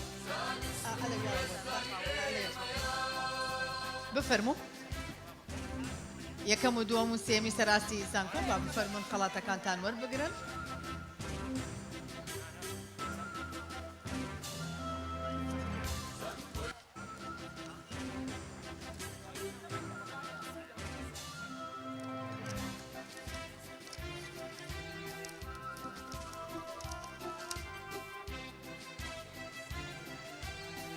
زانکۆ و ناوەندە زانستیەکان ڕۆژتە دوای ڕۆژیان هەر لە گەشەدان ئەمە کلیلی سەرکەوتنمانە دوا ڕۆژی گەشی نیشتیمانمانە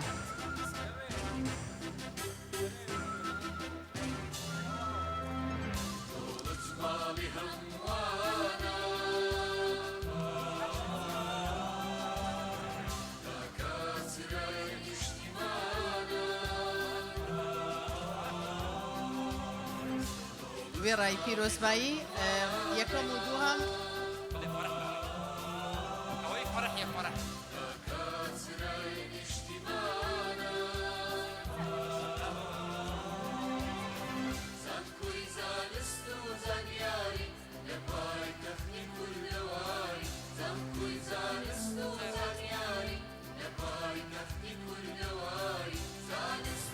خەڵاتی ڕێزێنان وێڕای ئەوەی کە خەڵاتی تایبەتیان پێبەخشرا خەڵاتی ڕێزێنانی زانکۆی نۆڵجیشیان پێدەبەخشرێ یەکەم و دووەم و سێمی سەر ئاستی زانکۆی نۆڵج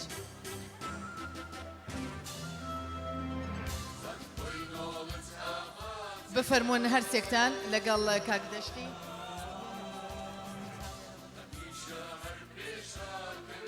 وێنەیەکی یادگاری ئومێ دەکەین لە دەفتەری بیرەوەریەکانتانە ئەم چرکە سات و ئەم وێنەگرتنە لە ئەلبومی ژیانتانە بنووسنەوە و دابنێن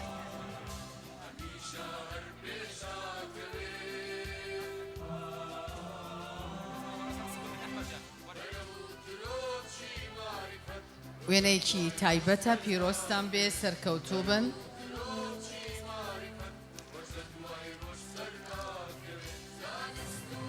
پیرۆستان بێ دەستان خۆش بێ کاک دەشتی جەنابەت لەگەڵمانە ئەمێنیتەوە دەرچوە عزیزەکان یەکەم و دووەم سێم ئەچنەوە شوێنەکانی خۆتان ئاماژەمان پێدا کە یەکەم و دووەم و سێمی سەرئاستی بەشەکان داوا لە قاسم عەبدولعەزیز یەکەمی لەسەر ئاستی بەشی پەیوەندیە نێودەوڵەتیەکان بفەرمێ بۆ وەرگرتنی دیاری خۆی ئاڤان جەمال ئەحمەد دووەم لەسەر ئاستی بەشی پەیوەندیە نێودەوڵەتیەکان یوسرا ساعب ئیسماعیل سێەم لەسەر ئاستی بەشی پەیوەندیە نێودەوڵەتیەکان بفەرمونون بۆ وەرگرتنی دیارێکەتان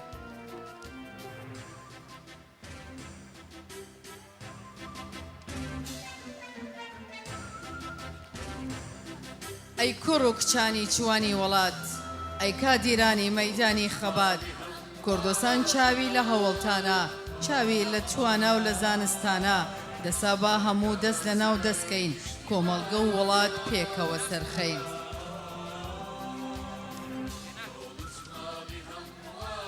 ئاوەدانکاری و پێشکەوتنە سۆی گەشی هیوامانە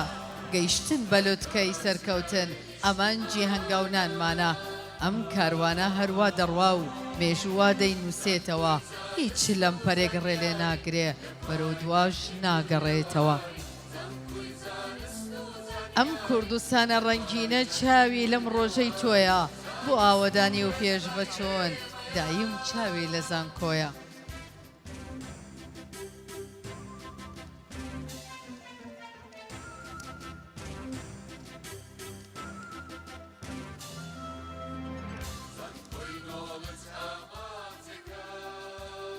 ئەمڕۆ قۆناغی تازەی مێژومان مژدە دەداتە گەورە و بچووکمان چرخێکی نوێی سەرفرازیە زەمەنی ئاشتی و ئاوەدانیە ئەمڕۆ سەردەمی کار و زانستە ئەم کوردستانەش ئەمەی پێویستە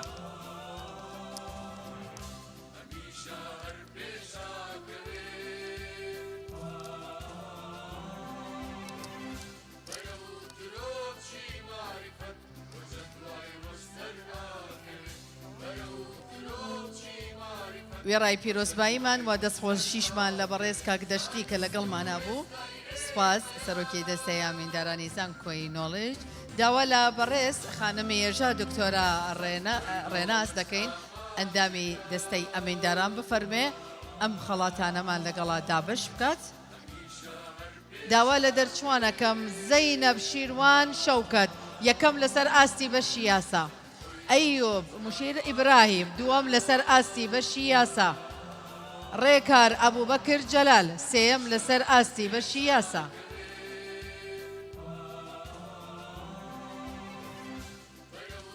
ئێرە و کوردستانەیە چاوی هەمووانی لەسەرا ئێرە و نیشتیمانەیە سرودی پێشکەوتنی لەبەرە نۆڵجیژ ئەو زانکۆ جوانەیە کە بارانی زانستی لێ دەبارەیە نۆڵج ئەو گۆڕەپانەیە کە کادیرانی ئایندەی پیادەگوزەرێ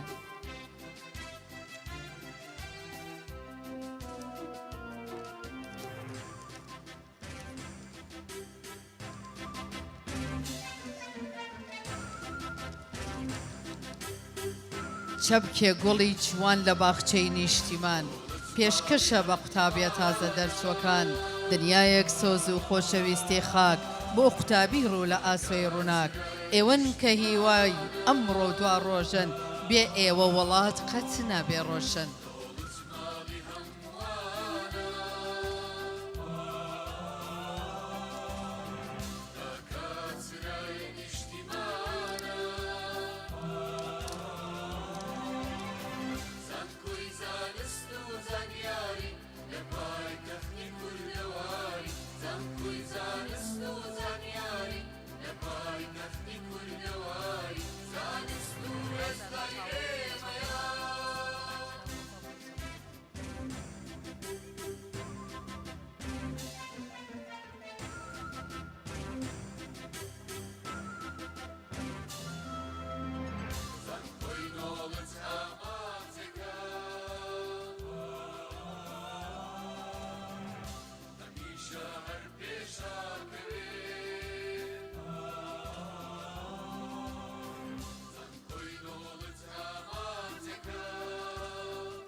وێنەتان گرت پیرۆستان بێ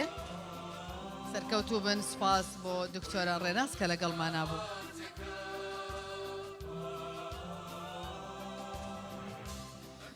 داوا لە بەڕێز خانمی هێژا دکتۆرە ژیان یاریدەدەری سەرۆکی زانکۆی هەولێری پزیشکی بفەرمێ لەگەڵمانە بێت بۆ ئەم خەڵاتانی دابەشیکەین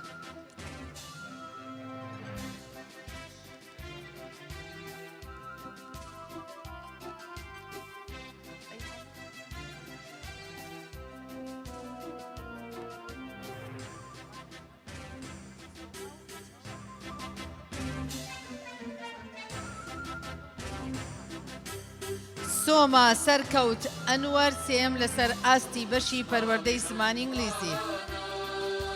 شەمەز خالت نەعیم دووەم لەسەر ئاستی بەشی شیکردنەوەی نەخۆشیەکان محەممەد عەبدوڵڵا کەریم سێم لەسەر ئاستی بەشی شیکردنەوەی نەخۆشیەکان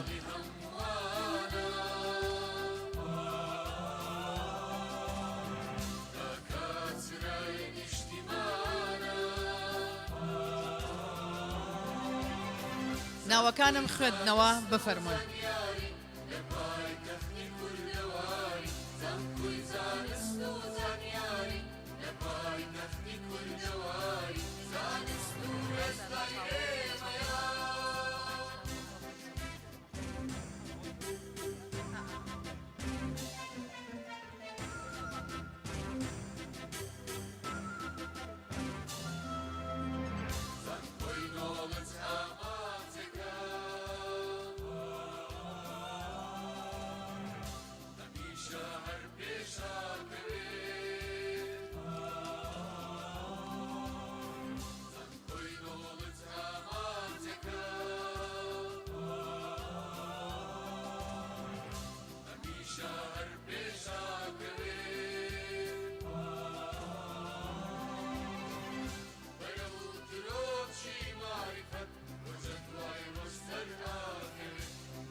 تەماشاکەن ئەم گۆڕەپانە چەندە ڕەنگین و نەخشاوە سەرنج بە گوڵاوی سانست لەم گۆڕەپانە پرژاوە سەیری ڕۆڵەی کوردستان کە بە بڕوانامەی باڵاوە سەیری نەوەکانی دوا ڕۆژ بە بەرگیاڵ و واڵاوە لێتان چووە بە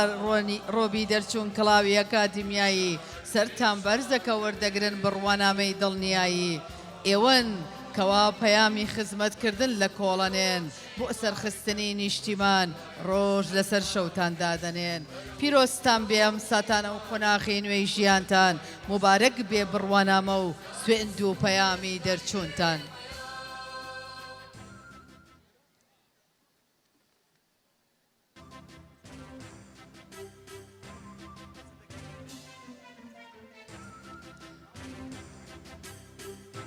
وێڕای پیرۆزبایی دەستخۆشیمان بۆ خانمی ێژە دکتۆرە ژیان کە لەگەڵمانە بوو دەستت خۆش بێ داوا لە دکتۆر محەممەد ڕەمەزان لە زانکۆی بەیان دەکەین بفەرمێ لەگەڵمانە بێ ئەم خەڵاتانەمان لەگەڵا دابش بکات و منیش بە شێوەیەکی خێرا دەیخوێنمەوە تکایە دەرچۆکان گوێبیستی ناوی خۆیان بن. بان و فاخر یوسف یەکەم لەسەر ئاستی بەشی ئادا بنگلیزی شەهێن عەدنان ئەبووبەکر دووەم لەسەر ئاستی بەشی ئادا بنگلیزی مریم نزار حەسەن سێم لەسەر ئاستی بەشی ئادا بنگلیزی هەرسێک دەرچوو بانو و شەهێن مریم بفەرمونون بۆ وەرگرتنی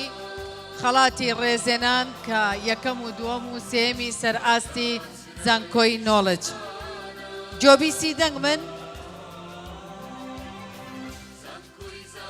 بانو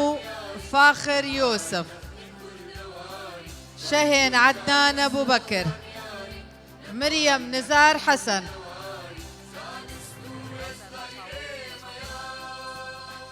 دەچمە لای محەممەد زەکەریا هەمزە یەکەم لەسەر ئاستی بەشی زانستی کۆمپیۆتەر سۆلاف خەلیل عەبدوڵڵا دووەم لەسەر ئاستی بەشی زانستی کۆمپیۆتەر ژیلیا هاشم محەممەد سێم لەسەر ئاستی بەشی زانستی کۆمپیۆتەر بفەرمونون.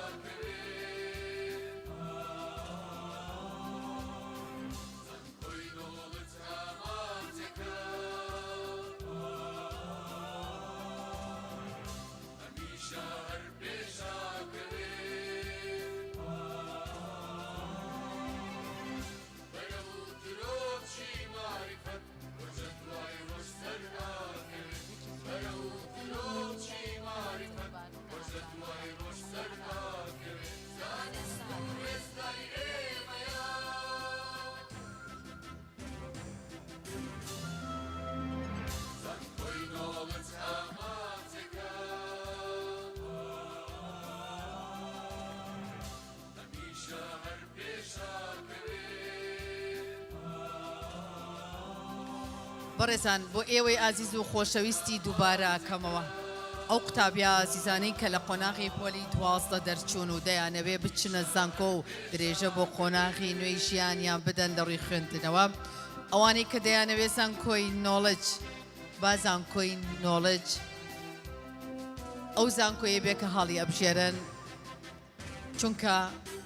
تیر و پشکیان هەیە هەموو ناوەکان کۆ دەکەنەوە پاشان تیر و پشک بۆ هەموو ناوەکان دەکەن ئەو کاتە کەسێک بە خەدیاوەری دەبێ ئۆتۆمبیلێکی تایبەتی پێشکەش دەکرێ بۆ ئاگاداریتان.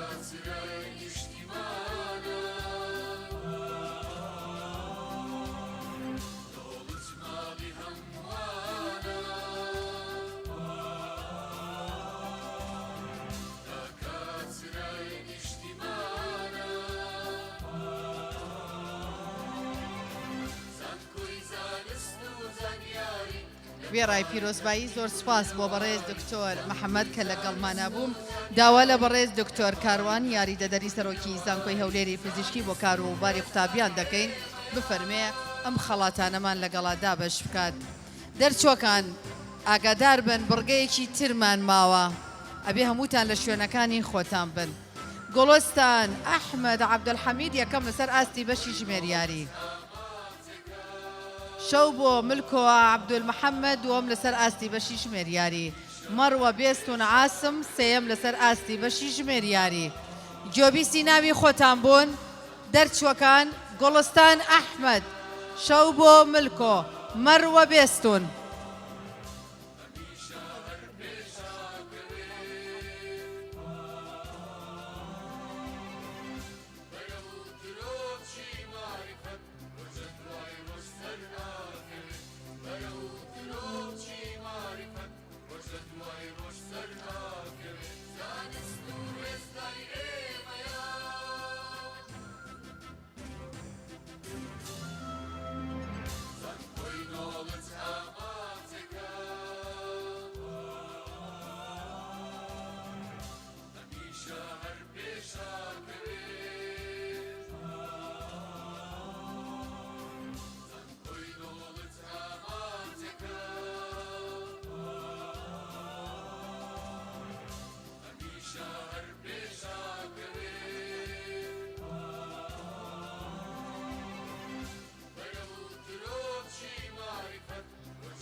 زۆر سپاس بۆ بەڕێز دکتۆر کاروان کە لەگەڵمانە بووم داوا لە بەڕێز کاگنازم ساڵەی سەرۆکی عاشیرەتی ساڵەی لە قیەولێر بفەرمێ لەگەڵمانە بێ ئەم خەڵاتانەمان دابش بکە لەگەڵدا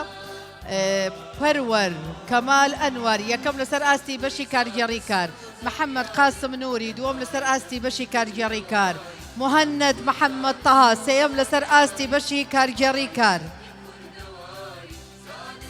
هەر لە بەردەمی ستەیجەکە ئەو خەڵاتانە دابش دەکات دارەوان تەها حەمەدەبین یەکەم لەسەر ئاستی بەشی کارگێڕی کار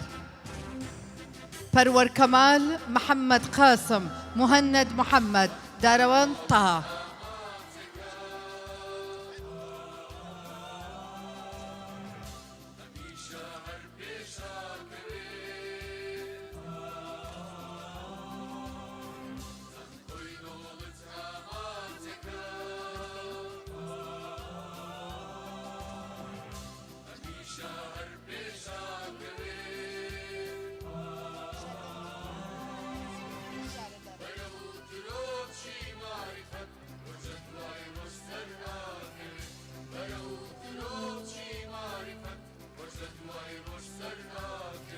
بەڕێزانم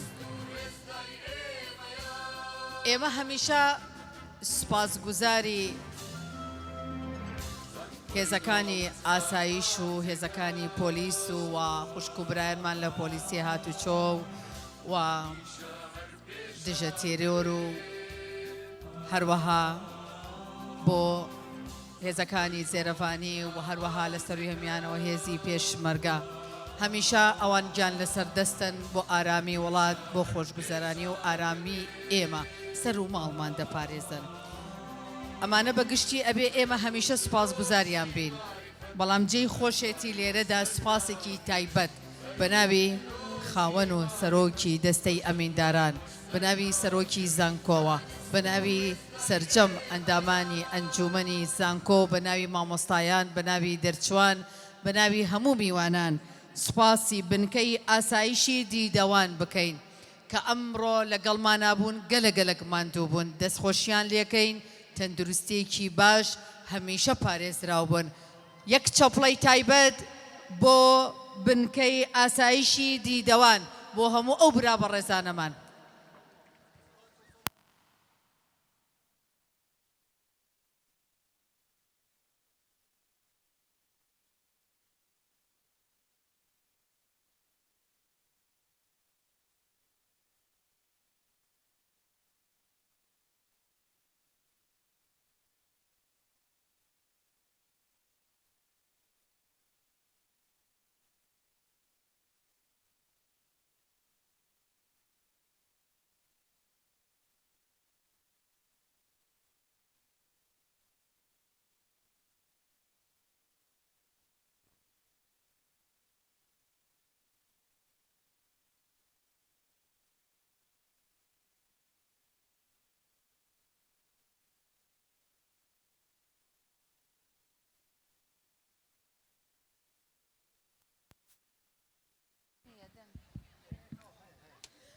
زۆر سپاس بۆ بەڕێز کاک نازم ساڵی کە لەگەڵمان نابوو داوا لە بەڕێز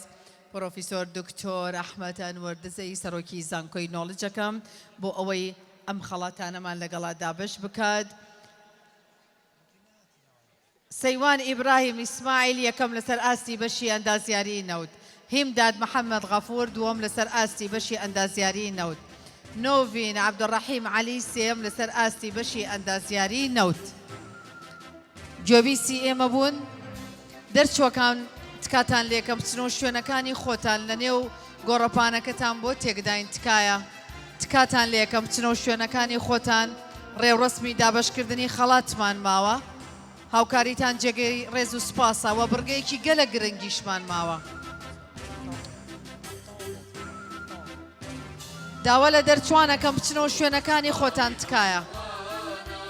هاوکارمان بن.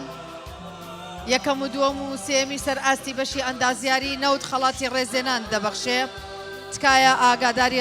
هاوکارانتان بن قوتابیەکانتان بن کە خەڵات وەردەگرن تکایە نێو گۆڕەپانەکەمان بۆ چۆڵ بکەن. داوا لە دەرچۆکانەکەم بچنەوە شوێنی خۆتان داواتان لێکەم ڕێوڕسمێکی گرنگ هەیە ئەبێ ئەنجامی بدەن. ئەو ڕێوڕسمە گەلە گرنگە بۆ ئێوە یەکێکە لەو بڕگانەی کە زۆر مای دڵخۆشیە مای شاناسی ئێوەیە. دەرچۆکان لە هەر شوێنێکی ئەم گۆڕەپانەوەن تکایە وەرنەوە شوێنەکانی خۆتان. دەرچوانی ئازیزی سەرجەم بەشەکانی زانکۆی نۆڵج داوا لە دەرچوانەکەم بفەرمونون وەرنەوە شوێنەکانی خۆتان بڕگەیەکمان هەیە تکایە جیا ببنەوە لە خانەوادەکەتان لە هاوڕێیانتان تکایە وەرنەوە شوێنەکانی خۆتان ئەگەر هەمووتان دانەنیشن ناتوانین ئەو بڕگەیە تۆمار بکەین.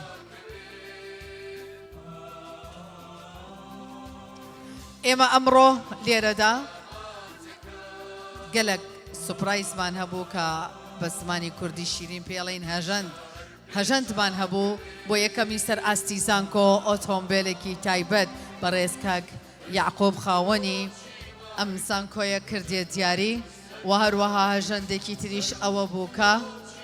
ئەو قوتابیانی کە ئێرە هەڵەبژێرن ناویان دەچێتە نێو تیر و پشکەوە پاشان ڕاکێشانی بۆ کرێ و ئۆتۆمبیلێک دەدرێ بەو کەسێک کە بە خدیاوەری دەبێ. ئەمە هەژەندێکی تر هەژەندێکی تریش ئاهەنگ و گۆرانیمان هەیە بۆ ئێوە و داواکارێکی شم هەیە سپاسانەکەم کە بەدەنگ داواکارێکەمەوە دێن تکایە هەموو دەرچۆکان بچنەوە شوێنەکانی خۆتان جیا ببنەوە لە هاوڕێیانتان لە ئازیزانتان لە دایکان و باوکان لە خانەوادەتان هەمووتان لە شوێنەکانی خۆتان دابنیشن بڕگەیەکی گەلک تایبەت تۆمارەکەین بەیەکەوە. تکا لە دەرچۆکانەکەم ئەوەی کە گوێبیسی دەنگی منە بفەرمێ بێتەوە شوێنەکانی خۆتان.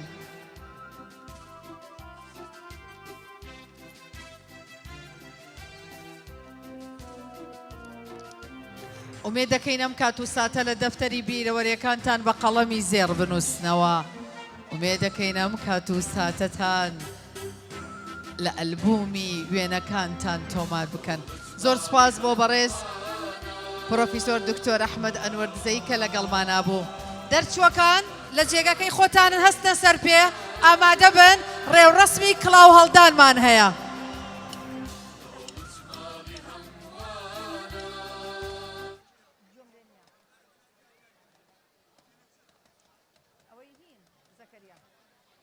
دەرچۆکان ئامادەن؟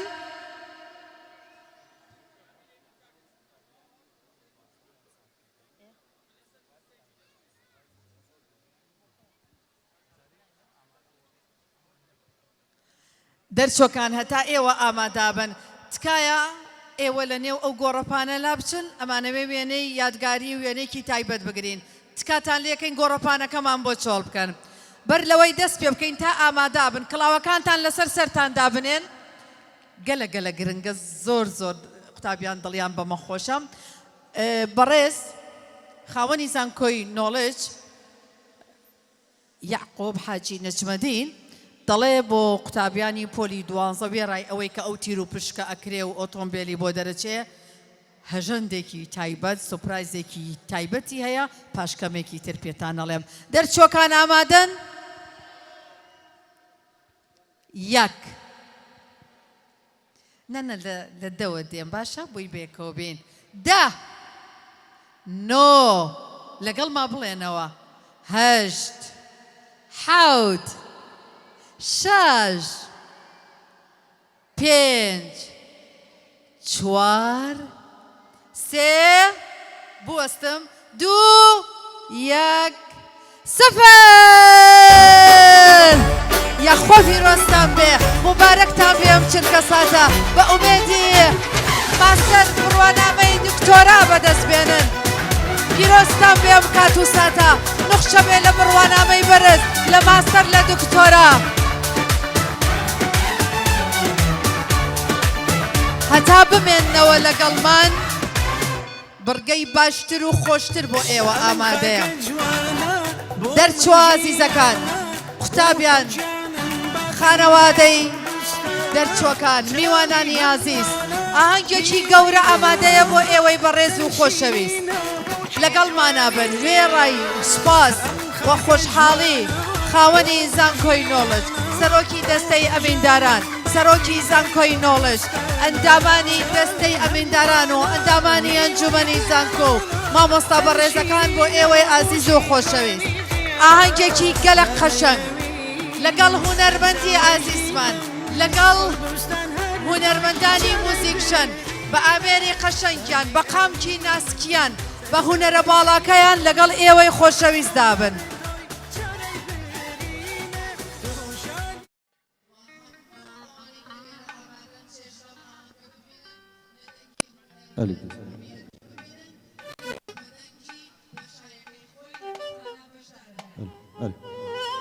میوانان خوشکبرانی عزیز بخیر بین سران و سرچاوان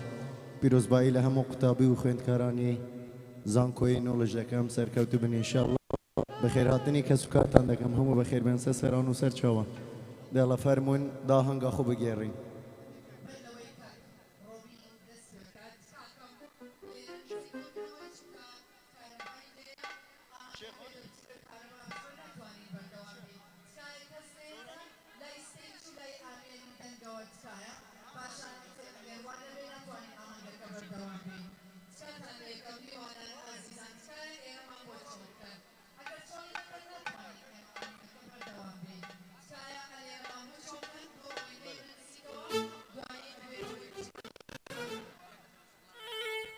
گەینە سوڕانی پاش بادینی فەرقی نییە دێڵە هەردوو بدێت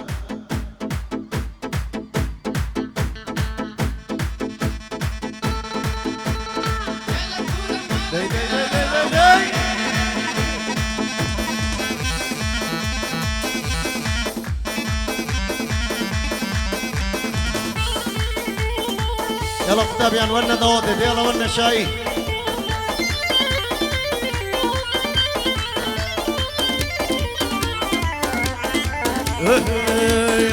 من المهبرة من المهبرة من المهبرة من المهبرة هوا جاب خوشو ويا جاب خوشو بزمي ايه ورا ماجي ايه ورا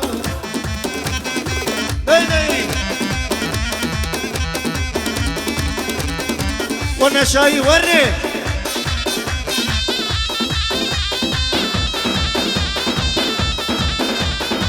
اي هزار سلام لو كان يوم اي هزار سلام لو كان يوم اي قل لي لشوي او نموت شاو اي قل لي لشوي او نموت شاو نمن مهبرا نمن مهبرا هوا جاب خوشو ويا جاب خوشو بزمي ايه ورا ماجي ايه ورا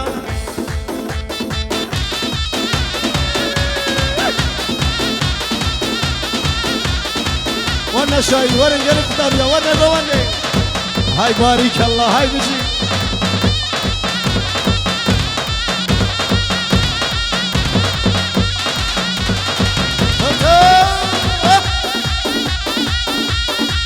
هربجي هربجي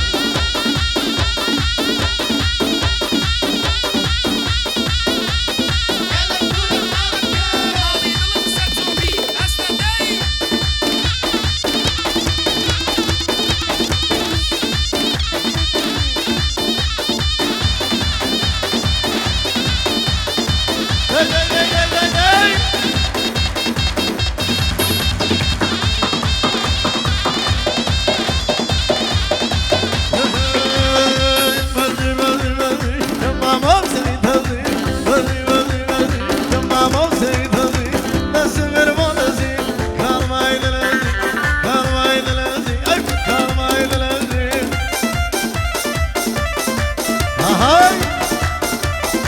داي داي داي داي داي داي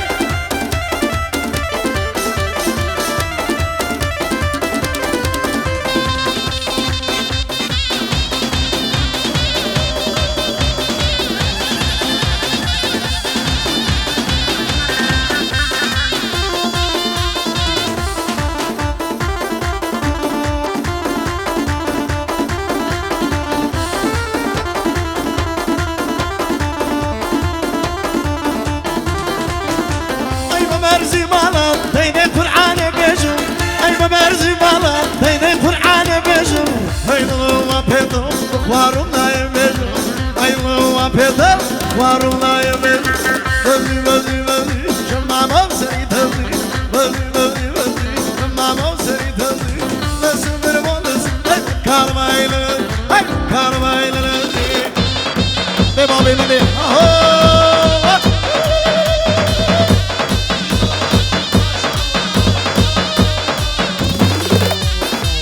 ورنجلي خطاب يا ورنك وورني ورني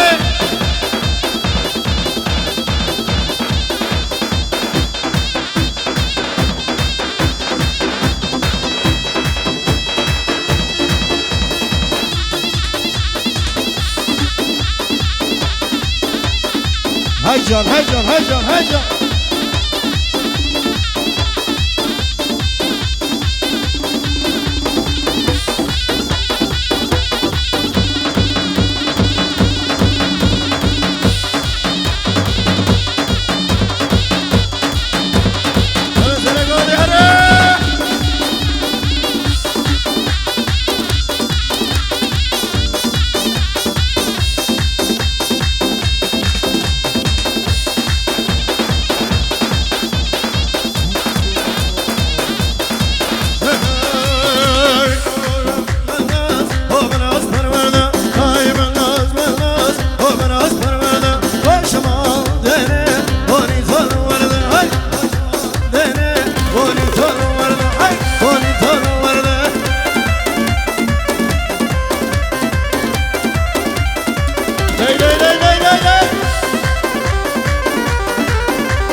شوه بونا جوانی باوانه شوه بونا جوانی خواجه و بینه ببر کدمانی خواجه و بینه ببر کدمانی ای مناز مناز مناز پرورده ای مناز مناز مناز پرورده وای شما دره بونی تو ورده بونی تو ورده هی جان هی جان هی جان هی جان هی باریک الله بیروزه ha ha ha ha ha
باریکلا هر بجی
Aiko DJ Aiko.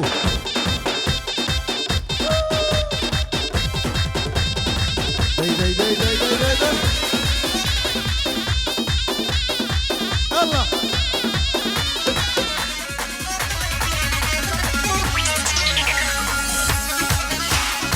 Hey. Can.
منداڵک بزر بووە بە ناوی پۆڵات شێرزاد بۆ دەبیچنە مزگەوتێ بانگەوازی کرد لێرە نابی لەی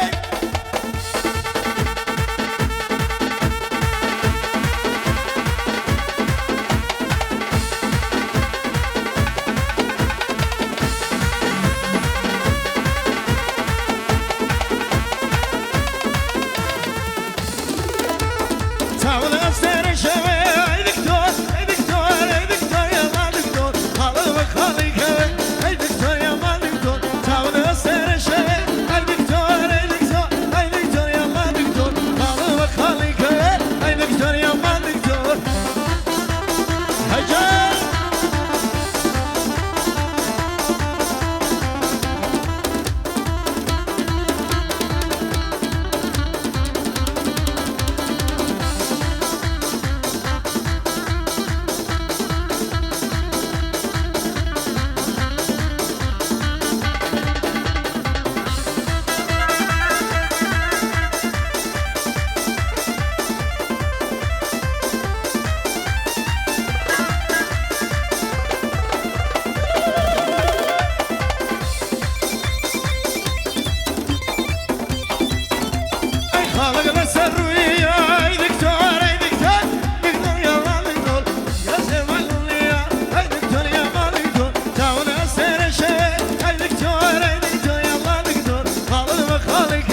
اهوي يلا يلا يلا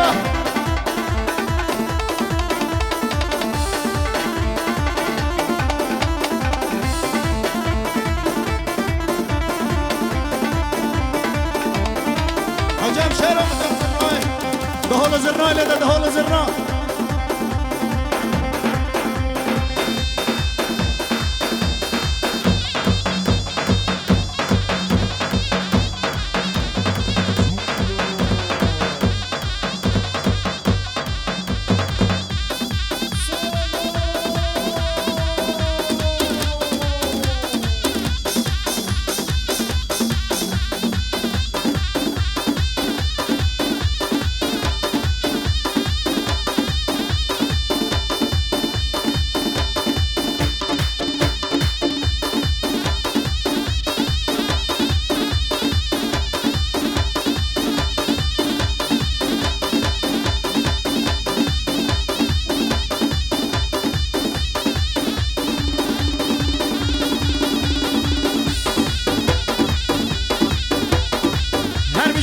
هرمجي اهوي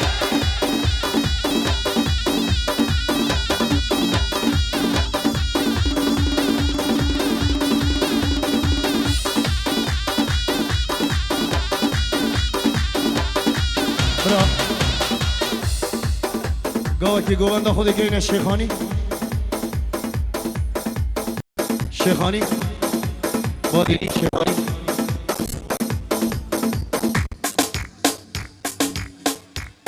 يلا يلا ها ها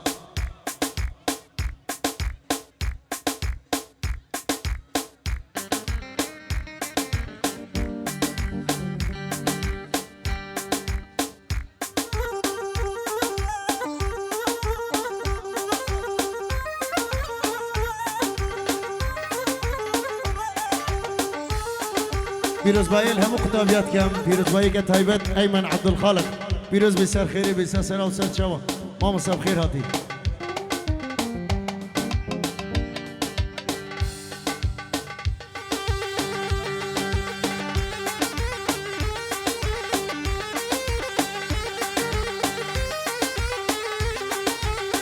های های های های شیرینه و هلا هلا دلاله هلا هلا شیرینه و هلا هلا دلاله هلا و هلا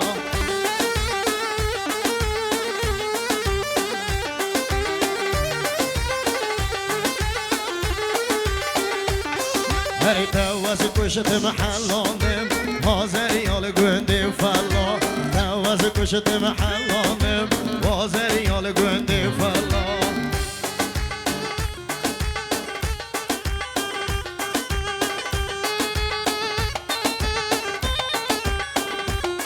هر یارک میگه هر تو ناوی و آمی اینا و سر زنگو من را حوزو کانی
عافية دوز الوان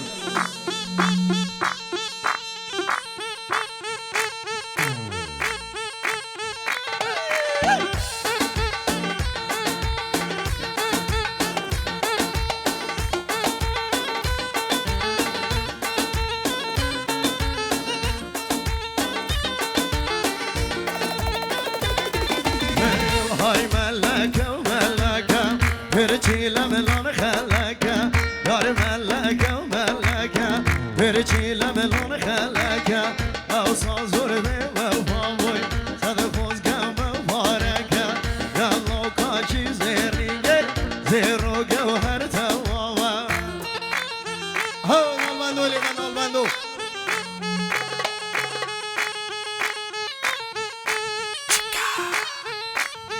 عافیه خوش يلا يلا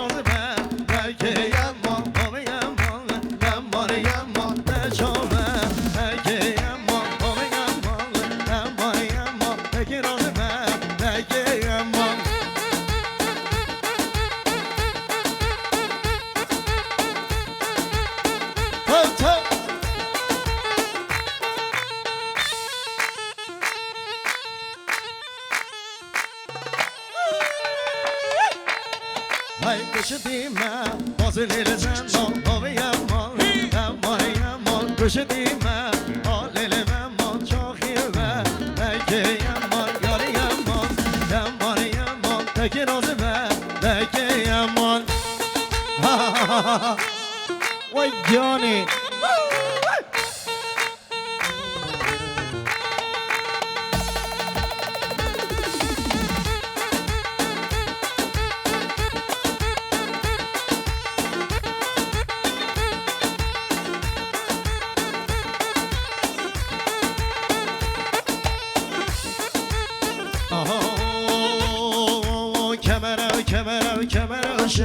کمر و شلی بکانی حدمان قطع درمانی راوستان لب سرمانی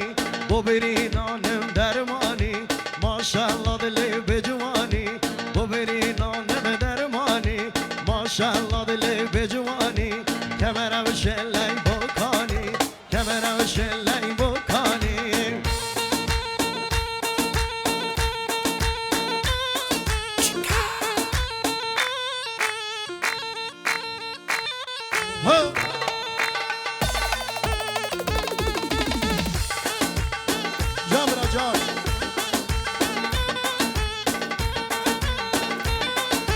هر وی گلزار هولیری زردی و دل کاروا دی دی گلزار هولیری زردی و دل کاروا دو بینم دستان لیدم جو دگ سیوی و بین عوا گورین دستان لیدم جو دگ سیوی و بین عوا دگ شمی مالم شمی خودلی ما چه دنودمی سر کلمد بلی و نگرم دو بر چاوی و عالمی سر کلمی بلی و نگرم دل بر چاوی و عالمی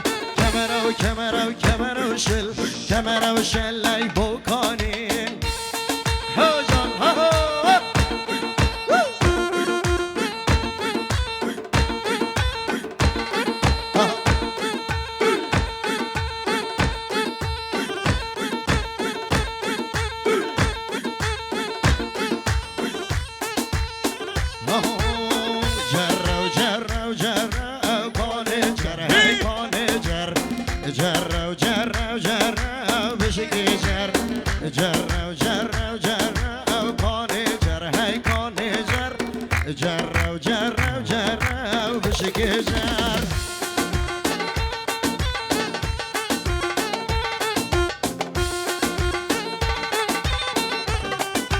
جرکی و آخاد و مانه کانه جر هی کانه جر تجی آوا مارانه بشکی جر جر کانه جر هی کانه جر بشکی جر ها وره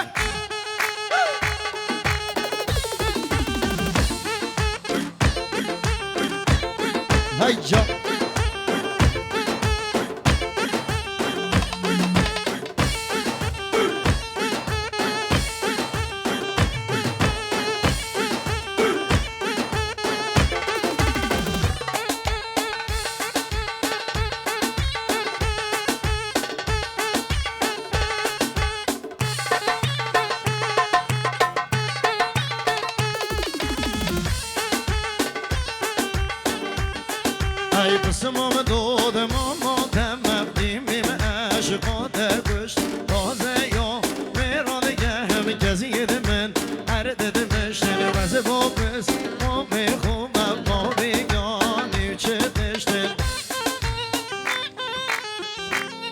جان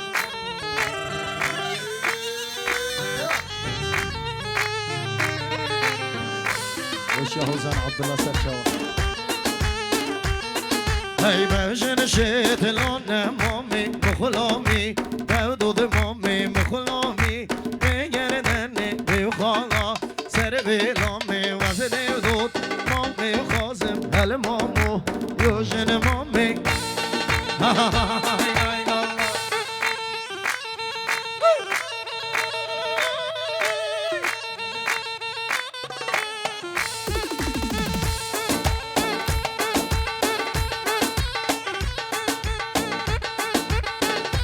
Pirozeka Gorazmantik Seseram عربي برا تشوفي عربي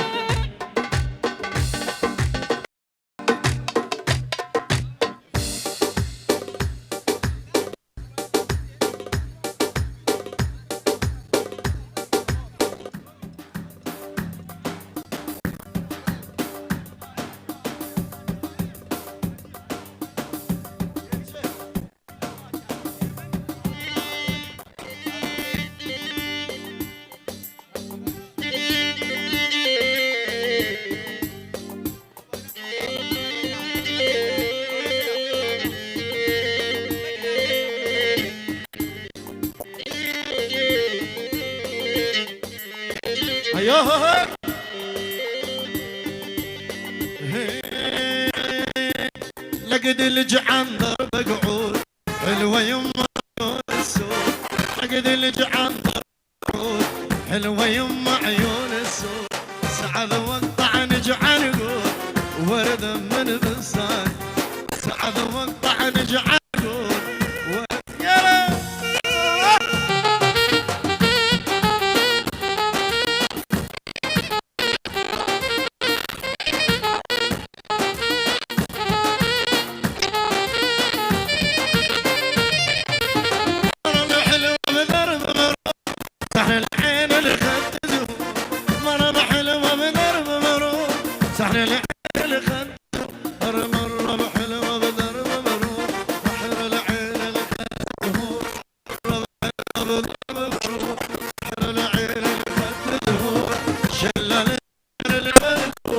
قطعت عالطرفان تلقعد الجعان ضرب قعود حلوة يما عيون السود لقد الجعان ضرب قعود حلوة يما عيون السود سعد وقطع جعان قود ورد من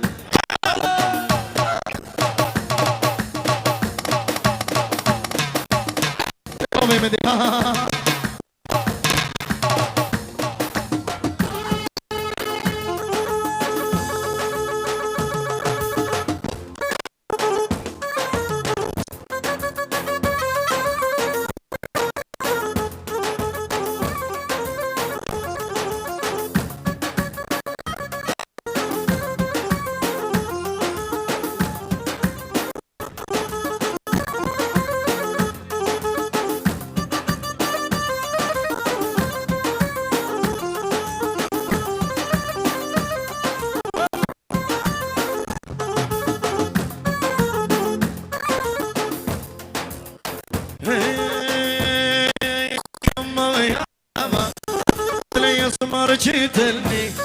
هي يما يا يابا لي اسمر جيتني لحد كحل من عينه حوله بعد اغني لحد كحل من عينه حوله بعد اغني هجان يلا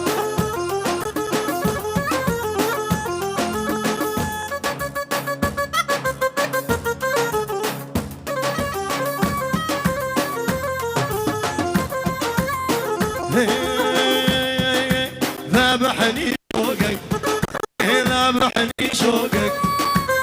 تمشي مرعى ملقاها ذبحني شوقك خاف الله فوقك خاف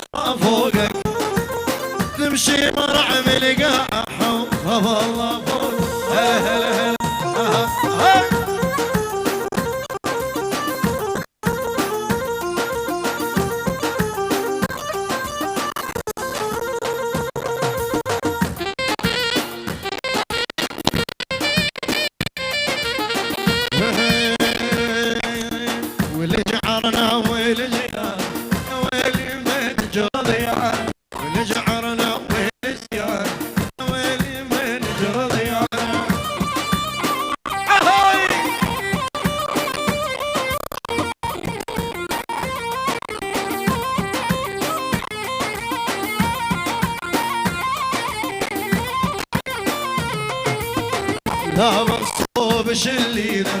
لا نعذوب شلينا لا مصوب شلينا لا نعذوب شلينا وليد العمي مريضة وليد العمي مريضة يريد الولد جيران يريد الولد جيران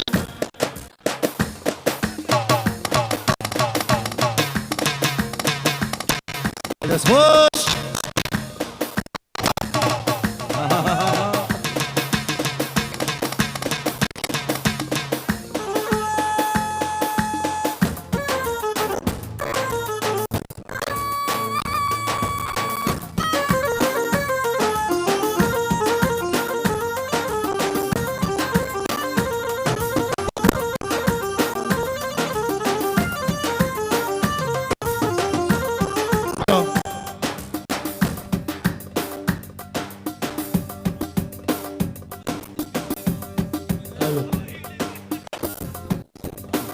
وين هذا سوراني شايب كنا سوراني ها يلا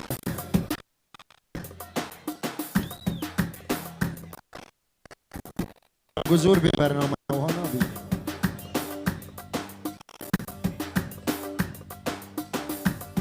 دخوز سوراني تقص والله مدود دليوان بي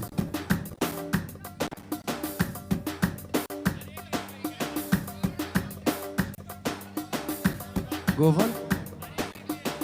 برافو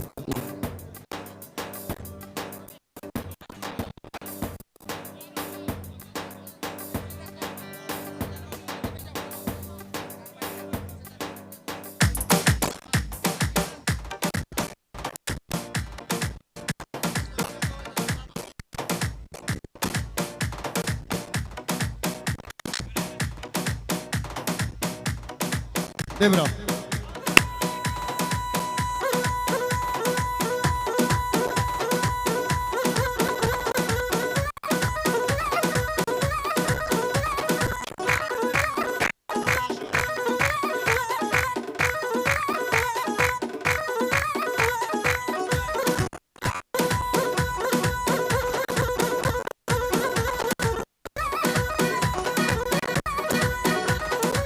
Hey, hey, hey, hey, hey, hey!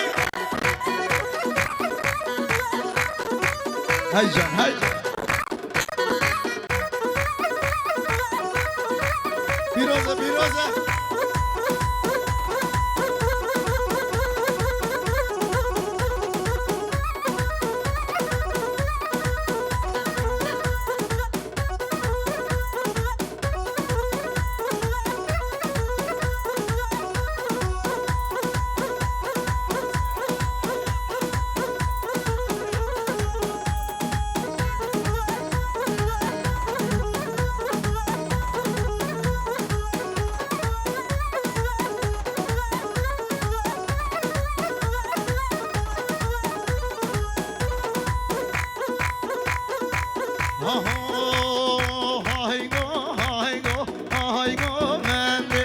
شلو ملور نگو ملوی های گو ملوی شلو ملور نگو ملوی هیجان هیجان هیجان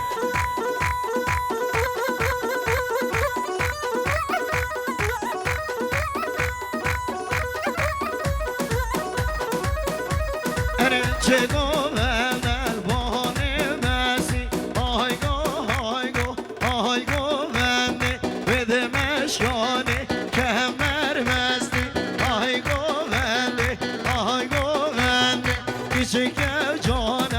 چمن دستی آهای گو آهای گو آهای گو بندی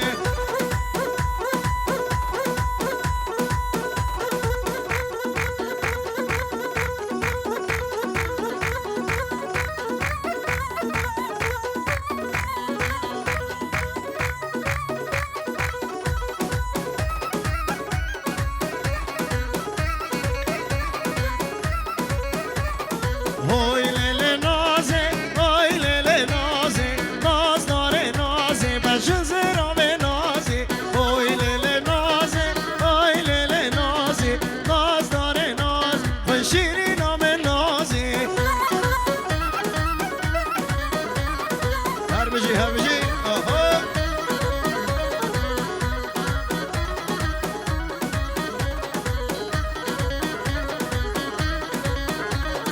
من ناز دیدا گریه کردا آی لیلی نازی ناز داره نازی جزی بردا ران استیردا آی لیلی نازی ناز داره نازی بگو وله بالا میردا آی لیلی نازی ناز داره نازی آهای ای جان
دورك ديجو 5 دقيقة من ما يدوت يمكن سوراني وخلاص سوراني 5 دقيقة يلا لا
شغلامي أري قزماشي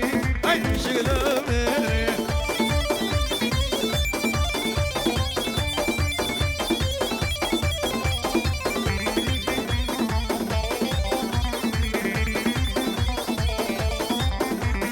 خرماني داوا وخرماني خرماني داوا خرماني جيني بالا جيني بالا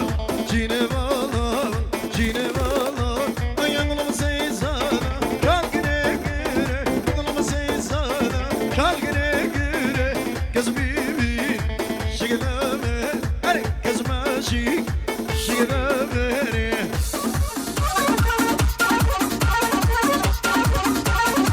هيجا منها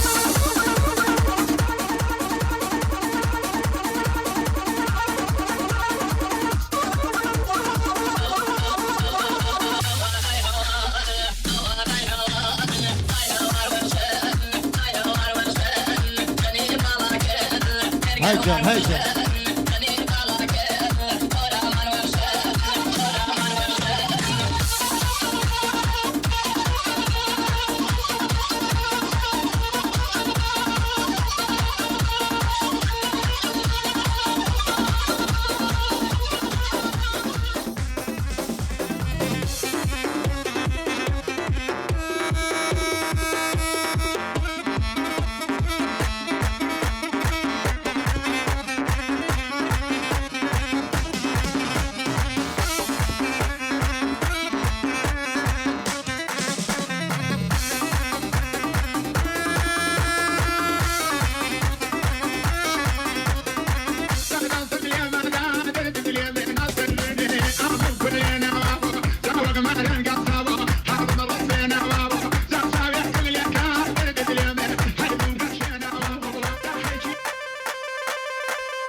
ها